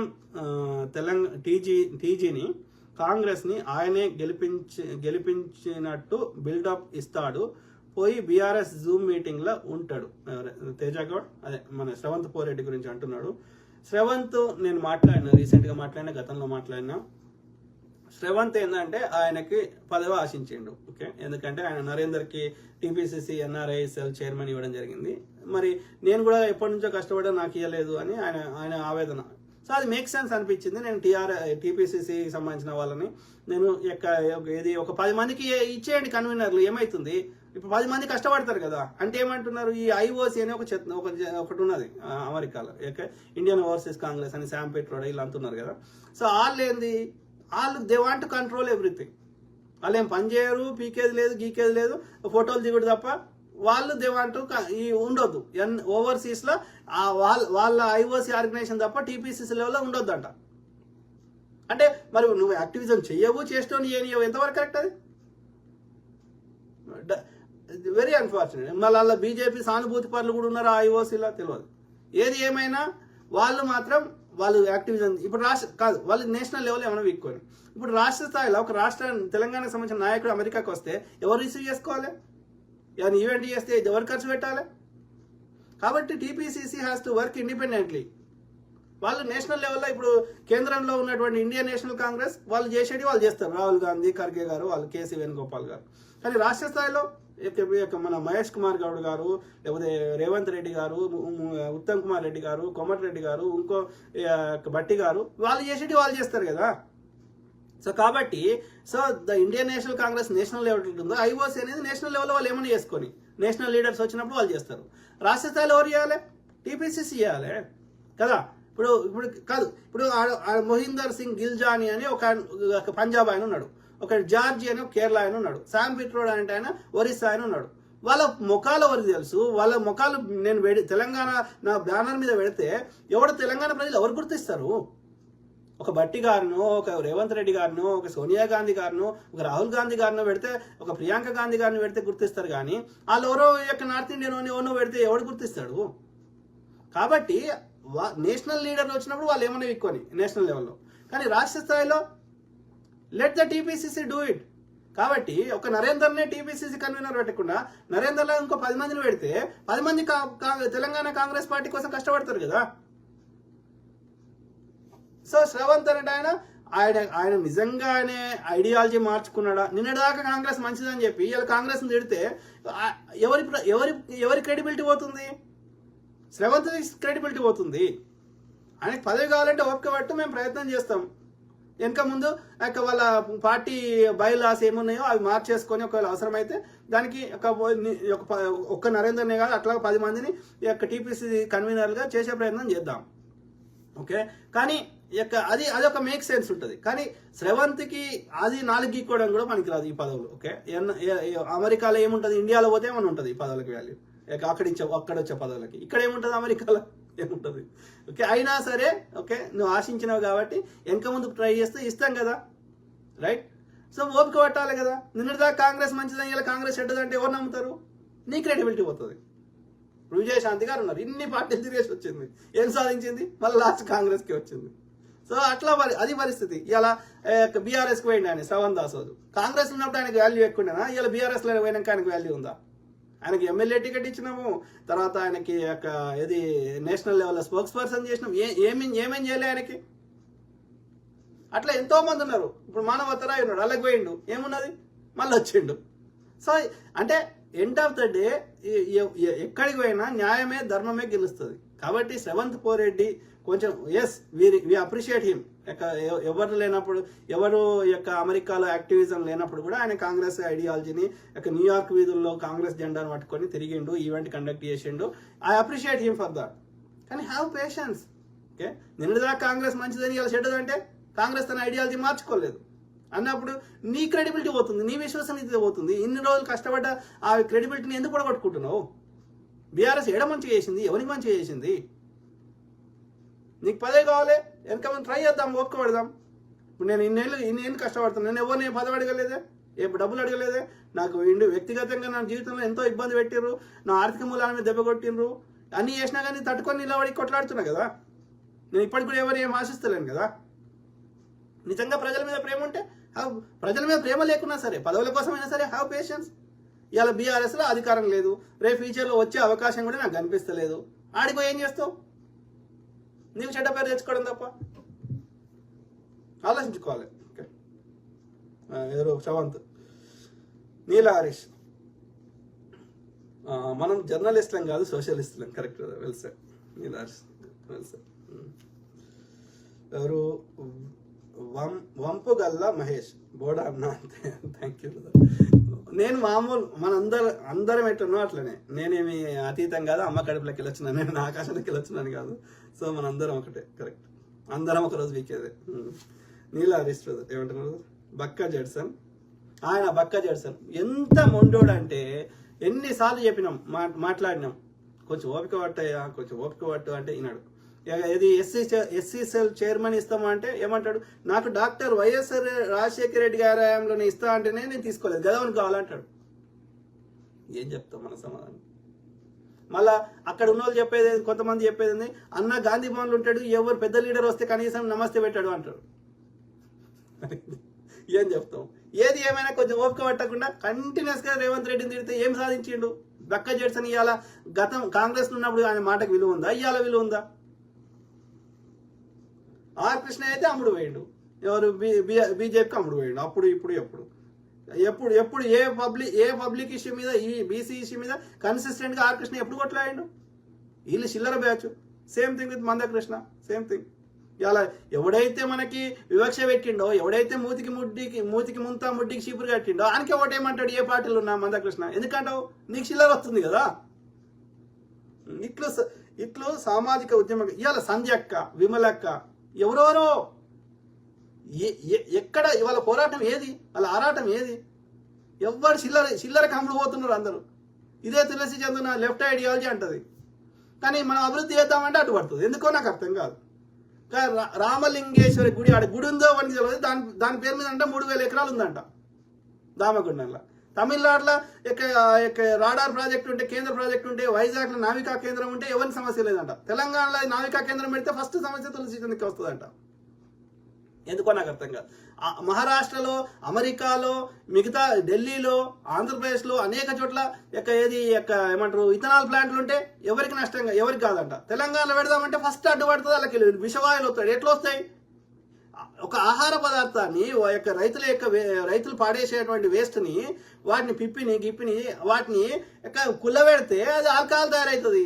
మనం తాగే బీర్ అయినా, విస్కీ అయినా అన్ని గట్లనే వస్తాయి. బార్లీ గింజలను, ఇంకో గింజలను కుల్లబెడితే వస్తుంది అది, చెరుకును ఇంకోటో. సో కుల్లబెడితే వాళ్ళకి విషవాయువులు వస్తాయి అంట. ఫస్ట్ అడ్డుపడేదో ఇదే తులసి చంద్ గారు. ఎందుకో నాకు అర్థం కాదు. Very unfortunate. మళ్ళీ ఏమనంటే నేను జర్నలిస్ట్ని, నేను ప్రజల కోసమే పుట్టినా అని మళ్ళీ చెప్తుంది వీడియోలలో. చెప్తుంది మళ్ళీ నా వీడియో సబ్స్క్రైబ్ చేసుకోండి, నాకు దానం చేయమని అడుగుకుంటుంది. ఎంతో నాకు అర్థం కాదు. మరి అన్ని వ్యూస్ వచ్చినప్పుడు నెలకి లక్షలు సంపాదిస్తున్నాడు, మళ్ళీ ఎందుకు అడుక్కుంటున్నావమ్మా?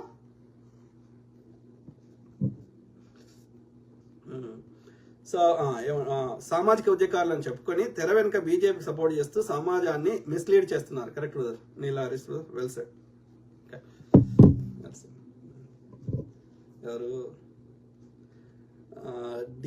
డిపి రామ్ దూడల, నమస్తే రాజ్ గారు. Namaste brother, namaste to all my brothers, sisters, friends, everyone.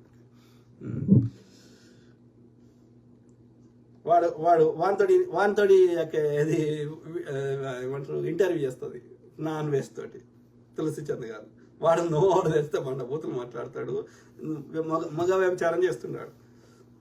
Rajesh Mamidipalli, వాడి వ్యూస్ కోసం లంగ కథలు పడుతున్నాడు. రాజేష్ మామిడిపల్లి ఏమంటున్నారు? మీరు గతంలో ఆర్ఎస్ ప్రవీణ్ కుమార్ మీద ఒక వీడియో కంప్లీట్గా చేశారు సోదరా, అట్లనే మందకృష్ణ మీద కూడా, ఇంకా డిఎస్పి పార్టీ ఆయన పేరు ఏదో ఉంది, ఆయన పేరు విశారదన్ మహారాజ్, ఆయన మీద కూడా ఒక వీడియో చేయండి, వాళ్ళ నిజ స్వరూపం తెలియాలి. తప్పకుండా బ్రదర్, రాజేష్ మామిడిపల్లి బ్రదర్. వీళ్ళందరూ ఏం లేదు బ్రదర్. ఇప్పుడు ఒక్కటే గుర్తుపెట్టుకోండి, ఎవడు నిజాయితీ పరుడు, ఎవడు దుర్మార్గుడు అంటే ఒకటే తెలుస్తుంది. కన్సిస్టెంట్గా, ఓకే, పార్టీలకు ఎన్నికలకు అతీతంగా ఓకే అని రెగ్యులర్ బేసిస్ ఓకే అట్లీస్ట్ వారంలో ఒకసారి 2 సార్లు అయినా ఓకే ఏదైనా ప్రజా సమస్య మీద కన్సిస్టెంట్ గా మాట్లాడే వాళ్ళు, స్పందించే వాళ్ళు, ప్రెస్ కాన్ఫరెన్స్ వచ్చేవాళ్ళు, వాళ్ళకి ఏంటి అంటే ప్రజల మీద ప్రేమ ఉంది అని అర్థం. ఎన్నికల ముందు మాత్రమే వచ్చేవారు, ఓకే ఎన్నికల ముందే పాదయాత్రలు చేసేవారు అంటే వాళ్ళు ఎక్కడో ఎవరికో ఈ వీడికి ఉండే 1%, 2%, 3% ఓట్లు ఎవరికో ఓట్లు వేయించాలని వీళ్ళ ప్రయత్నం. ఎందుకు వేయించాలి? ఆ ఓట్లు వేయిస్తే వీళ్ళకి రావాల్సిన చిల్లర వస్తుందని. ఇప్పుడు కేఏ పాల్ గారు ఉన్నారు, కిలారి ఆనంద్ పాల్ గారు. కాంగ్రెస్ హయాంలో అప్పుడు ఉన్నటువంటి జగన్మోహన్ రెడ్డి గారు లేకపోతే డాక్టర్ వైఎస్ రాజశేఖర రెడ్డి గారిని ఇన్ఫ్లుయెన్స్ చేసి ఈయన చెప్తూనే అప్పుడు అక్కడ అంతటా రాజ్యం నడిచింది కాబట్టి ఎందుకని ఆ విదేశీ ఫండ్స్ ఎక్కువ కేఏ పాల్ గారికి వస్తున్నాయి, అవి మనకు రావాలని ఈయన యొక్క షర్మిల వాళ్ళ హస్బెండ్ బ్రదర్ అనిల్ అతన్ని జోకర్ గా క్రియేట్ చేసి అతనికి రావాల్సిన ఫండ్స్ అన్ని అప్పుడు ఉన్న కేంద్రంలో ఉన్నటువంటి యూపీఏ ప్రభుత్వాన్ని ఇన్ఫ్లుయెన్స్ చేసి ఆయన యొక్క ఫండ్స్ అన్ని అది ఏమంటారు అది ఫ్రీజ్ చేశారు. బీజేపీ ఇప్పుడు ఏం చేస్తుండే కేఏ పాల్ గారు బీజేపీకి అనుకూలంగా మాట్లాడి లేకపోతే ప్రవర్తించి ఒక్కొక్కటి రిలీజ్ చేయించుకునే ప్రయత్నం చేస్తున్నాడు. బీజేపీ సపోర్ట్ చేస్తున్నాడు. ఇప్పుడు ఇలా మన యొక్క అదేంది మన ప్రవీణ్ పగడాల కేసుని సిబిఐకి అప్పచెప్పమంటాడు. సిబిఐకి అప్పచెప్తే ఏమవుతుంది? వివేకానంద కేసు ఏమైంది? ఇది కూడా అంతే అవుతుంది, కోల్డ్ స్టోరేజ్ అవుతుంది, అది విచారణ జరగదు, ఎటు కాకుండా ఉంటుంది. అంటే ఎందుకు చేస్తున్నాడు కేఏ పాల్ గారు? అంటే తన యొక్క ఫండ్స్ని రిలీజ్ చేయించుకోవడానికి. సో ఆయన స్వార్థం ఆయనది. సేమ్ థింగ్ విత్ యొక్క విశారదన్ ఏం చేస్తాడు? ఎన్నికల ముందు తిరుగుతాడు పాదయాత్ర. ఎందుకు తిరుగుతాడు? ఆ దళితులలో 1%, 2%, 3% ఓట్లు ఏది కాంగ్రెస్ పడకుండా చేయాలి. ఎందుకు చేయాలి? ఎవరు చేపిస్తున్నారు? డెఫినెట్లీ కేసీఆర్ గారు. సింపుల్. ఇంకెవరు? ఇక మందకృష్ణ అయితే ఇక ఓపెన్ సీక్రెట్. అది ఏ పార్టీలు ఉన్నా బీజేపీ సపోర్ట్ చేయమంటే ఎవడరా డప్పు కొట్టమన్నది మాది వాళ్ళని? ఎవడు కొట్టమన్నాడు? ఊరికి దూరంగా పెట్టిండు? ఎవడు వర్గీకరణ ఎందుకు చేయలేదు? ఇవాళ ఇదే మాదిగలను తీసుకుపోయి నువ్వు ఇది బీజేపీ కోటేయమంటే అంటే ఉరితాడు వాళ్ళ మీద వేయమని చెప్తున్నావు నీ చిల్లర కోసం. అంతే కదా. Very unfortunate. అవును బ్రదర్, మన దేశంలో స్వార్థపరులు నా ఇల్లు ఒక్కని మంచిగా ఉంటే చాలు. కులం పేరు మీద వాడేది కావాలనుకుంటాడు కానీ కులం కోసం కన్సిస్టెంట్గా ఎవడు కొట్లాడుతున్నాడో వాళ్ళంతా దుర్మార్గులే. Simple, let's make it simple. Rajesh brother, Neel Harish brother ఏమంటున్నారు? తెలంగాణలో హరితహారం పేరుతో కేసీఆర్ కోనోకార్పస్ అనే విషపూరిత చెట్లను రాష్ట్రం మొత్తం నాటినప్పుడు తులసి చందు అక్క మాట్లాడదు. కరెక్ట్. ఆ కోనోకార్పస్ వాళ్ళకి అంత విషమే వస్తుందంట, కార్బన్ డైఆక్సైడ్ రిలీజ్ అవుతుందంట, అది ఆక్సిజన్ రిలీజ్ కాదంట. మరి అవెందుకు పెట్టినావు అంటే తెలంగాణ ప్రజలు సావాలనా? రేవంత్ రెడ్డి గారు ఒక్క విషయం, ఈ హరితహారం విషయంలో మాత్రం you have to take the lead. Okay, ఇప్పటివరకు అంత గణనీయంగా హరితహారం మీద చర్యలు తీసుకున్నది లేదు. ఆ కోనోకార్పస్ పీకేర్రి, అట్లనే గ్రీనరీని పెంచండి. అట్లనే ఎక్కడ 5 నుంచి 10 ఎకరాల భూమి దొరికినా పార్కులో లేకపోతే ఒక చిన్న అడవుల లాంటివి అన్న పెట్టండి. అట్లనే రెండోది ఈ యొక్క ఉన్న చెరువులకు పూడిక తీపియండి, కొత్త చెరువులు తగ్గియండి. ఇది ఒక పైలట్ ప్రాజెక్ట్ లెక్క చేయండి. దీనివల్ల భావితరాలు జనరేషన్స్ బాగుపడతాయి. ఇప్పటికీ కాకతీయులు కట్టిన చెరువులు, ఇప్పటికీ లక్నవరం, ఇవన్నీ ఇప్పటికి రామప్ప చెరువు, ఇప్పటికి ప్రజలు వాటి ద్వారా లబ్ధి చేకూరుతున్నారు. అక్కడ ప్రకృతి యొక్క ఆహ్లాదకరమైన వాతావరణం ఉంది. భూగర్భంలో యొక్క జలాలు నిండితే అవి ఎవరైనా బోర్లు వేసుకున్నా ఇంకోటి ఎవరికి దేనికైనా పనికి వస్తుంది. గ్రీనరీ ఉంటే చెట్లు మళ్ళీ వర్షాలు మంచిగా పడతాయి, అనేక రకాల మంచి ఫ్రెష్ గాలి వస్తుంది, అనేక రకాలుగా లాభాలు ఉన్నాయి. కాబట్టి ఇది పార్కులు కానీ చిన్న అడవులు కానీ చేయండి. దాని చుట్టూ మంచి ఏమంటారు బైకులు కానీ నడుపుకునే వాళ్ళకి అదొక మంచి ఏమంటారు అట్రాక్టివ్ ప్లేస్ చేస్తే, ఒక లేకులు అట్లా చేస్తే, అది చెరువులు అట్లా చేస్తే అక్కడికి మంచి విహార కేంద్రం లాగా కూడా ఉంటుంది. సో ఇది ఒక పైలట్ ప్రాజెక్ట్ కింద హరితహారాన్ని ఇంకో లెవెల్ తీసుకోవాల్సిన అవసరం ఎంతైనా ఉంది రేవంత్ రెడ్డి గారు. ఎందుకంటే మనకు ఆపర్చునిటీ వచ్చినప్పుడు దాన్ని సద్వినియోగం చేసుకోవాలి. మనం ఓట్ల కోసం కాకుండా మంచి చేస్తే జనరేషన్స్ చరిత్రలో నిలిచిపోతాయి. గుర్తుపెట్టుకుంటాం. ఇప్పటికీ ఇందిరాగాంధీని గుర్తు చేసుకుంటున్నాం కదా, అట్లా ఉండాలి. నెహ్రూ గారిని గుర్తు చేసుకుంటున్నాం కదా. సో ఈ కాంగ్రెస్ పార్టీ అధికారం ఉన్నా లేకున్నా సో భావి తరాలు గాంధీ గారిని గుర్తు చేసుకుంటున్నాం కదా, ఐన్స్టీన్ గారిని గుర్తు చేసుకుంటున్నాం కదా. ఎందుకని? వాళ్ళు చేసిన పనుల వల్ల జనరేషన్స్ లబ్ధి చేకూరుతుంది కాబట్టి. సో చరిత్రలో నిలిచిపోయే పనులు చేయమని రేవంత్ రెడ్డి గారికి మీకు అవకాశం వచ్చింది కాబట్టి దాన్ని సద్వినియోగం చేసుకోమని నేను ప్రాధాయపడుతున్నాను. ఓకే, పైసలు ఇవ్వాలి ఎట్లా మనమే ఉండనప్పుడు మనం సంపాదించిన పైసలు ఎవరికోవరికి ఇచ్చిపోతాం కదా. కానీ చరిత్రలో నువ్వు నిలిచిపోతావు, అంటే అమర్ రహే అవుతావు. సో రక్షిత్ రామస్వామి అన్నగారు, కాంగ్రెస్ పార్టీ ఇచ్చిన పథకాలు అద్భుతమైన పథకాలు, కానీ పొలిటికల్ మార్కెటింగ్ లేక ఆదరణ పొందడం లేదు అని నా అభిప్రాయం. మీరేమంటారు? తప్పకుండా బ్రదర్, ఇవి మనం ఏమేం చేస్తున్నామో ఇప్పుడు నేను ఎట్లయితే వచ్చి చెప్తున్నానో, ఒక సీఎం గారు కానీ, ఒక డిప్యూటీ సీఎం గారి కంటే సీఎం గారు, వీళ్ళు ఏంటంటే బహిరంగ సభలో పోతారు, వాళ్ళని తిడతారు, అయిపోతుంది. అది ఎక్కువ ప్రజలకి దిమాగ్లు ఎక్కదు. అది ఎన్నికల ముందు వాళ్ళు వచ్చిన వాళ్ళు కూడా పైసలు తీసుకొని వస్తారు, వాళ్ళకి ఆ మీటింగ్లో ఏం చెప్తారో అర్థం కాదు. ఓకే, అది చేయాల్సింది చేస్తాం బహిరంగ సభలో, అది అది అది అది నడుస్తుంది. అది కాకుండా రెగ్యులర్ బేసిస్ ప్రెస్ కాన్ఫరెన్స్కి వచ్చి కరెంట్ అఫైర్స్ ఏమేమి ఉన్నాయి దానికి ఒక ఏమంటారు మీనింగ్ఫుల్ గా ఆన్సర్ చెప్పాల్సిన బాధ్యత. అది చెప్తే ఇంకెక్కువ మందికి రీచ్ అవుతుందేమో. వీళ్ళ యొక్క చెత్తకి ఏమేమి కరెంట్ అఫైర్స్ ఏమేమి ఏ పార్టీ వాడు కాంగ్రెస్ మీద ఏమేమి బురద తగులుతుండో దానికి క్లారిఫికేషన్ ఇప్పుడు నేనైతే ఎట్లయితే ఇస్తున్నో ఆ విధంగా ముఖ్యమంత్రి స్థాయిలో ఉన్న వ్యక్తి, ఎందుకంటే పేరు ఊరు లేని వాళ్ళు ఇస్తే అది ఎక్కువ మందికి రీచ్ కాదు. ముఖ్యమంత్రి గారు ఎవ్రీ వీక్ ఎవ్రీ టూ వీక్స్కి ఒకసారైనా వచ్చి కరెంట్ మన మీద ఏమేమి బురద తగులుతున్నారు, ఏమేమి డౌట్లు ఉన్నాయి ప్రజలకి, లేకపోతే ఏమేమి కొత్త ఇనిషియేటివ్ తీసుకున్నాము, వీటి మీద ఒక 1 hour ప్రెస్ కాన్ఫరెన్స్ పెట్టి అన్ని డౌట్లు క్లారిఫై చేస్తే అందులో మంచి నచ్చిన బిట్లు ఉంటే కట్ చేసుకొని ప్రజలు షేర్ చేస్తారు ఆ కంటెంట్. సో ఆ విధంగా ప్రజలకు రీచ్ అవుతుంది. ముఖ్యమంత్రి స్థాయిలో ఉన్న వ్యక్తి చెప్తే విత్ డేటా విత్ ఫ్యాక్ట్స్ చెప్తే ఇంకా మంచిగా ఉంటుంది. ఓకే, మనం చేస్తున్న యొక్క పనులు ప్రజలకు తెలుస్తాయి. ఓకే, ముఖ్యమంత్రి గారు ఇది చేయాలనుకుంటున్నారు, లేకపోతే ఇది చేస్తున్నారు అనేది ప్రజలకు తెలుస్తుంది. ఎందుకంటే ఆయనకు ఒక ఫేస్ వాల్యూ ఉంది కాబట్టి. అవును brother. Rakshit Ramaswamy brother. Neela Harish brother. అవును బ్రదర్. విశారదన్ మహారాజు, ఒకసారి బీజేపీని విమర్శించడం నేను చూడలేదు, మరో ఆర్ఎస్పీ అనిపిస్తున్నాడు. వీళ్ళకి ఏం లేదు బ్రదర్. ఈ యొక్క ముఖ్యంగా దళిత సామాజిక వర్గం అందరు ఉన్నారు, అన్ని కులాల దొంగలు ఉన్నారు. కానీ ఈ అగ్ర కులాలని చెప్తున్న వాళ్ళు ఏంటంటే వాళ్ళు చిల్లరకు అమ్ముడు పోరు. వాళ్ళు కొడితే ఏనుగు కుంభస్థలాన్ని కొడతారు. పెద్ద లెవెల్ ఒకటే ట్రాన్సాక్షన్ ఉంటుంది, పెద్ద లెవెల్ చేస్తారు. కానీ ఈ బీసీలలో జర రిలేటివ్లీ తక్కువ అమ్ముడు పోతారు. వానికి ఉన్నారు కానీ బట్ రిలేటివ్లీ మరీ చిల్లరకు అమ్ముడు పోరు. కానీ దళితులలో నేను గమనించింది ఏంటంటే, అందరిని అంటలేను, అలా మంచాలు కూడా ఉన్నారు, మంచాల గురించి మనం మాట్లాడతలేము, కానీ చిల్లరకు అమ్ముడు పోయేటోళ్ళు దళితులలో ఎక్కువ మంది కనిపిస్తారు. Very unfortunate.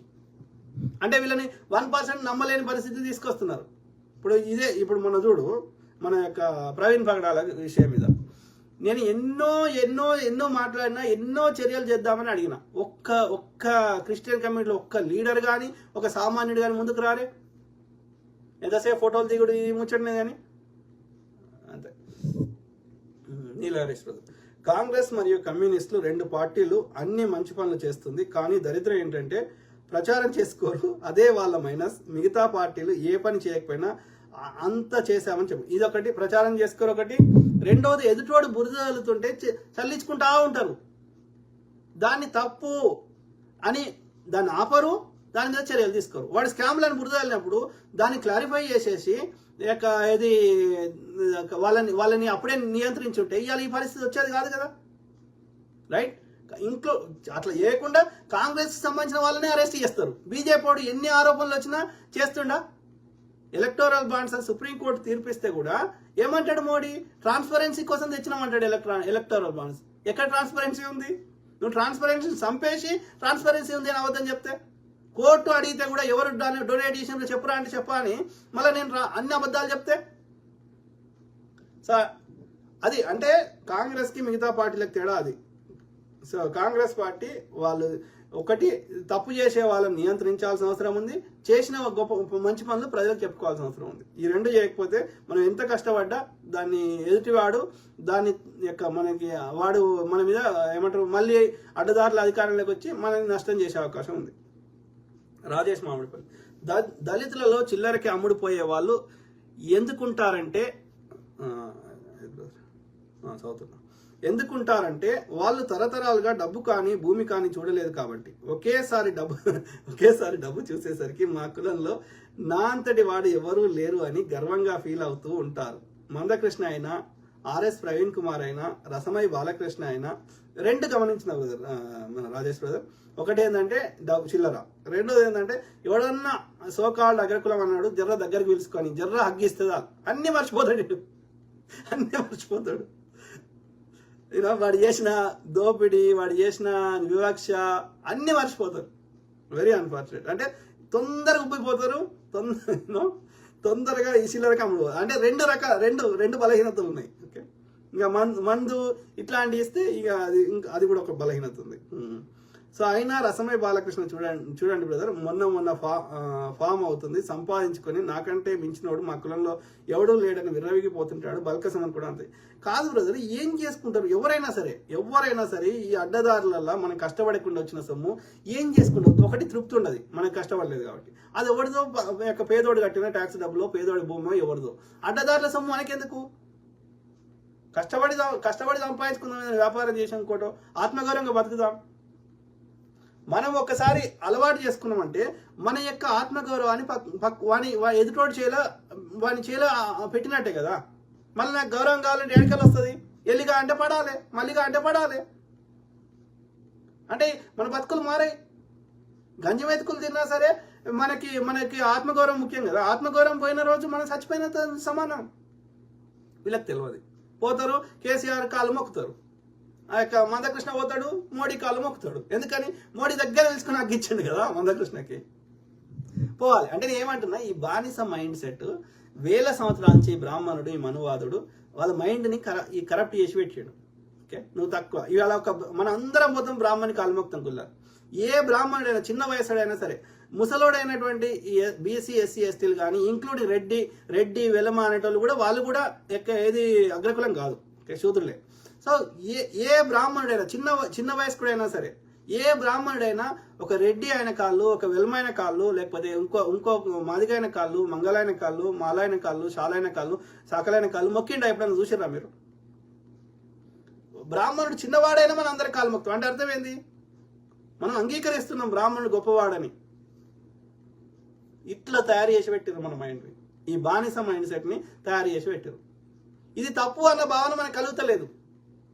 ఎందుకంటే అలవాటు చేసుకున్నాం, ఆ యొక్క మైండ్ అట్లా ఉంది. సో మెల్లమెల్లగా మనం మార్పు తేవాలి. ఆ యొక్క బానిస మైండ్ సెట్ని మనం మార్చాలి. ఏమంటారు బ్రదర్? రక్షిత్ రామస్వామి, ఒప్పుకోకపోయినా బీఆర్ఎస్ పార్టీకి ఉన్నంత బలమైన సోషల్ మీడియా నెట్వర్క్ కాంగ్రెస్ పార్టీకి లేదు. ఎందుకని సోషల్ మీడియా మీద దృష్టి పెట్టడం చెప్పాలి ముఖ్యమంత్రి గారు. ఓకే, ఇవాళ కాదు, ఎవరు ఇవ్వాలి నిర్ణయం? ఇప్పుడు బీజేపీకి పెయిడ్ సోషల్ మీడియా, బీఆర్ఎస్కి పెయిడ్ సోషల్ మీడియా, కాంగ్రెస్కి వాలంటీర్లే తప్ప పెయిడ్ ఏం లేదు కదా. సో కాబట్టి కాంగ్రెస్కి అది బలహీనంగా ఉంది. కాబట్టి రేవంత్ రెడ్డి గారు ఏం చేయాలి? మనం అధికారంలో ఉన్నాం కాబట్టి దీనికి ఒక స్ట్రక్చర్ని ఏర్పాటు చేయాలి. దీంట్లో కూడా ఎంతో కొంత వాళ్ళకి ఆర్థికంగా సాయం చేసే విధంగానో ఏదో రకంగా ఒక నెట్వర్క్ తయారు చేయాల్సిన అవసరం ఉంది. మరి ఎవరు చేయాలి? నేను నా స్వచ్ఛందంగా కష్టపడి నేను నా టైం కేటాయించి చెప్తాను. నేను ఒక్కరిని చెప్తే సరిపోదు కదా, నాలాంటి వాళ్ళు ఇంకో 10 మంది కావాలి కదా. మరి అధికార స్పోక్స్ పర్సన్స్ 30 మంది ఉన్నారు, జనరల్ సెక్రటరీలు 100 మంది ఉన్నారు. మరి వీళ్ళందరూ ఏం వీక్తురు? గడి వీక్తురా?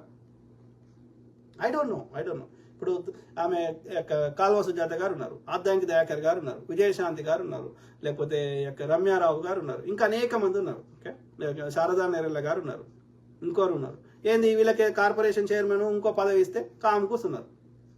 మరి రెగ్యులర్గా ఇప్పుడు బట్టి గారో సీఎం గారో వాళ్ళు శాతమైన కాడికి మాట్లాడుతారు. వాళ్ళు ఇద్దరు మాట్లాడితే సరిపోదు కదా, మిగతా ఏం విక్తారు? గడి విక్తురా?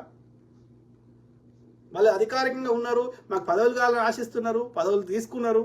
మరి రెగ్యులర్గా చెప్పాలి కదా ప్రజల్లో ఎప్పటికి వచ్చి. శారదా నేరెళ్ళ గారు ఉన్నారు, ఆమె డిపార్ట్మెంట్లో ఏమవుతుందో చెప్పాలి కదా. లేకపోతే ఆమెకు మంచి స్పోకెన్ స్కిల్స్ ఉన్నాయి, తెలుగు, ఇంగ్లీషు, హిందీ ధారాళంగా మాట్లాడుతుంది.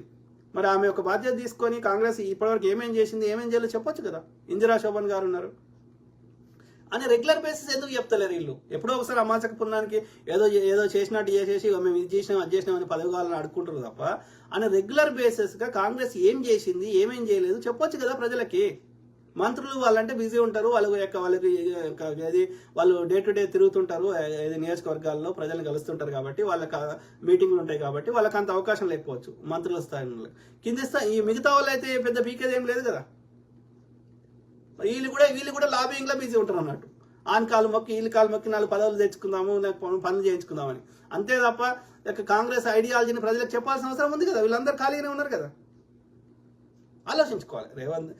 మనమేం చేస్తాం, రేవంత్ రెడ్డి గారు కానీ లేకపోతే యొక్క మహేష్ కుమార్ గౌడ్ గారు కానీ కాంగ్రెస్ అధిష్టానం కానీ ఏమన్నా మీనాక్షి నటరాజన్ గారు కానీ వీళ్ళు ఏమన్నా ఈ స్పోక్స్ ఫర్ ఈ యొక్క ప్రభుత్వం చేసే మంచి పనులను కానీ బీజేపీ బీఆర్ చేసే దుర్మార్గాలను కానీ ప్రజల ముందు పెట్టాలి అనే రెగ్యులర్ బేసిస్. నేను ఒక సామాన్యుని పెట్టగలిగినప్పుడు వాళ్ళు ఎందుకు పెట్టలేరు? వాళ్ళకి చిత్తశుద్ధి లేదు. వాళ్ళకి ఎంతసేపు లాబింగ్ చేసుకొని పనులు చేయించుకుందాం, వాళ్ళకి 4 పదవులు కావాలని ఆశ తప్ప వాళ్ళకి పార్టీ మీద కానీ ప్రజల మీద కానీ అంత ఎఫర్ట్ పెట్టే అంత శక్తి లేదు అని అర్థం. శక్తి లేదు, అది చిత్తశుద్ధి లేదు, శక్తి కాదు, చిత్తశుద్ధి లేదు. శక్తి ఉన్నది, ఎందుకు లేదు? ఏమంటున్నారు నీలారిస్ బ్రదర్, కేటీఆర్ నెలకు 35 కోట్లు డిజిటల్ మీడియాకు మినిమం మెయిన్ స్ట్రీమ్ మీడియాకు ఖర్చు చేస్తున్నాడు. అట్లనే వాళ్ళ అధికారం ఉన్నప్పుడు దాదాపు అది చాలా తక్కువ ఉండే, 100 కోట్లు ఏమో ఉంటే 1000 కోట్లు ఏమో చేసిండు మీడియాకి కేసీఆర్. సో కేటీఆర్ నెలకు 35 కోట్లు డిజిటల్ మీడియాకు మెయిన్ స్ట్రీమ్ మీడియా ఖర్చు చేస్తున్నాడు. పొద్దున లేస్తే మంచి చేసినా చెడు చేసినా కాంగ్రెస్ మీద వృద్ధి వెళ్ళడానికి చెప్తున్నాం. కరెక్ట్ బ్రదర్, నీలారిస్ బ్రదర్. మరి ఇదంతా ఎవరు చేయాలయ్యా? అధికారం ఉన్నాడు కదా కాంగ్రెస్ ఎన్నైనా చర్యలు తీసుకునే అవకాశం ఉంది కదా. ప్రత్యేకమైన బడ్జెట్ కేటాయించవచ్చు కదా, కేటాయించి దాన్ని చేయొచ్చు కదా. అధికారం ఉన్నప్పుడు చేయకపోతే ప్రతిపక్షం ఉన్నప్పుడు ఈ మాత్రం కూడా చేయలేం కదా. ఆలోచించండి, ఆలోచించమని కోరుతున్నా కాంగ్రెస్ పెద్దలకి. ఉత్తమ్ గారు, భట్టి గారు, కోమటిరెడ్డి బ్రదర్ ఆలోచించండి, సీతక్క గారు. సార్ రాజేష్ మామిడిపల్లి, నాకు టీఆర్ఎస్ వాళ్ళ దగ్గర కేసీఆర్కి ఉన్న వాళ్ళు చెప్పారు ఆర్మూర్ జీవన్ రెడ్డికి 50-60 వేల రూపాయల షర్టు వేసుకుంటాడు. Correct brother. ఆయనకు 600 ఎకరాలు ఉన్నది. దుబాయ్లో ఉన్న అన్ని ఆస్తులు ఈ జీవన్ రెడ్డి ఇంకో ఆయన మనం చంపేసారు. ఆయన ఇట్లాంటి వాళ్ళ పేర్ల మీద బినామీల మీద ఉన్నాయి. అమెరికాలో ఊర్లు ఎకరాలు కొనుక్కున్నాడు కేటీఆర్. ఇంకా అట్లా కాకుండా ఏంది అది ఉన్నది స్విస్ బ్యాంకులలో లక్షల కోట్లు దాచిపెట్టుకున్నాడు. సో రూపాయల షర్టు వేసుకుంటాడు. కేసీఆర్ని కలవడానికి పోయినప్పుడు కారులో షర్టు మార్చుకుని వెళ్తాడంట. కరెక్ట్ రాజేష్. రక్షిత్ రామస్వామి, హుజూరాబాద్లో దళిత బంధు 2వ విడత నిధులలో చాలా దోపిడీకి జరుగుతుంది. దీని మీద మాట్లాడిన అన్న ప్లీజ్. ఇంకెక్కువ డీటెయిల్స్ పంపరు నాకు తెలియదు. దళిత బంధు అప్పుడు కేసీఆర్ది కదా, ఇప్పుడు మనం ఏమి ఇస్తలేం కదా. 2వ విడత నిధుల్లో చాలా దోపిడీకి గురవుతుంది. ఏమైనా ఇంకా డీటెయిల్స్ ఉంటే పంపు బ్రదర్, నేను మాట్లాడతా. రక్షిత్ బ్రదర్. సో ఏమంటున్నారు నీలాహరీష్ బ్రదర్, కాంగ్రెస్లో సామా రామ్మోహన్ రెడ్డికి తప్ప ఎవరికి సబ్జెక్ట్ నాలెడ్జ్ లేదని అనిపిస్తుంది. అదే బ్రదర్, కానీ వాళ్ళు ఎవరైనా సరే కన్సిస్టెంట్గా మాట్లాడతలేరు కదా. ఈవెన్ సామా రామ్మోహన్ రెడ్డి అయినా ఇంకోరైనా అప్పుడప్పుడు మాట్లాడుతున్నారు, కానీ అని రెగ్యులర్ బేసిస్గా మాట్లాడాలి కదా. ఒక టాపిక్ తీసుకో, అన్ని టాపిక్లు ఒకటేసారి కలగాపులం కాకుండా ఒకటే తీసుకోవాలి. లేకపోతే కరెంట్ ఏమేమి ఉన్నాయో చెప్పొచ్చు కదా, ఏముంది అందులో, అది పెద్ద విషయం ఏముంది. లేకపోతే ఒకరోజు బీఆర్ఎస్ కౌంటర్, ఇంకోటి చేస్తావు. లేకపోతే ప్రతి డిపార్ట్మెంట్లో మన గవర్నమెంట్ ఉంది కాబట్టి ఏం చేస్తున్నాం, ఏం చేయాలనుకుంటున్నాం తెలుస్తుంది కదా. సో అంటే వాళ్ళు they have to take more initiative తీసుకొని కొంచెం ఫేస్ వాల్యూ ఉన్న వాళ్ళు చెప్తే అది ఎక్కువ మందికి రీచ్ అవుతుంది. కాబట్టి ముఖ్యమంత్రి స్థాయి వ్యక్తి అనే రెగ్యులర్ బేసిస్ ఎవ్రీ వీక్కో ఎవ్రీ 2 వీక్స్కో లేకపోతే ఎవ్రీ 2 వీక్స్ సరిపోతుంది. సో వచ్చి ప్రజలకున్న డౌట్లు క్లారిఫై చేస్తే మీడియాను పిలిచి ఏమేమి మనం ప్రతిపక్షాలు విమర్శిస్తున్నాయి కానీ ప్రభుత్వం చేసిన మంచి పథకాలు కానీ విలేకరుల సమావేశం పెట్టి వాళ్ళు ఏమేమి డౌట్లు ఉన్నాయో అవి అడిగితే చాలా వరకు క్లారిటీ వస్తుంది. ప్లస్ ఎక్కువ మందికి రీచ్ అవుతుంది. సో అది మిత్రులారా, దాదాపు అన్ని కామెంట్స్ చదివినా. సో అని రెగ్యులర్ బేసిస్ ప్రతి అంశం మీద మాట్లాడతా, అట్లనే మీ తరఫున వాయిస్ ఇస్తా. ఓకే, ప్రజలని వెల్ ఇన్ఫర్మేటివ్ చేద్దాం. ఎందుకంటే అన్ని విషయాల మీద అవగాహన వస్తే, ఇంకోటి అవగాహనతో పాటు అవగాహన వస్తే మనము సరైన నిర్ణయం తీసుకుంటాం. దాంతోపాటు మన ఒక్కరిని కొట్లాడలేను కదా, అందరికి విషయం అర్థమే, అందరం కలిసి కొట్లాడతాం కదా. సో కాబట్టి మన ప్రాంతము అన్ని రంగాల్లో పడుతుంది డెఫినెట్లీ. 5 ఏళ్ళు అయితే వాళ్ళు పీకేది ఏం లేదు. సో 5 ఏళ్ళు అయిపోయే లోపల ఎంతైతే మంచిగా చేద్దాం. దాంతోపాటు ఇంకా మనము ఎవరైతే పోరాడాల్సిన వాళ్ళని ఇంకా పోరాడే విధంగా చేద్దాం. ఓకే.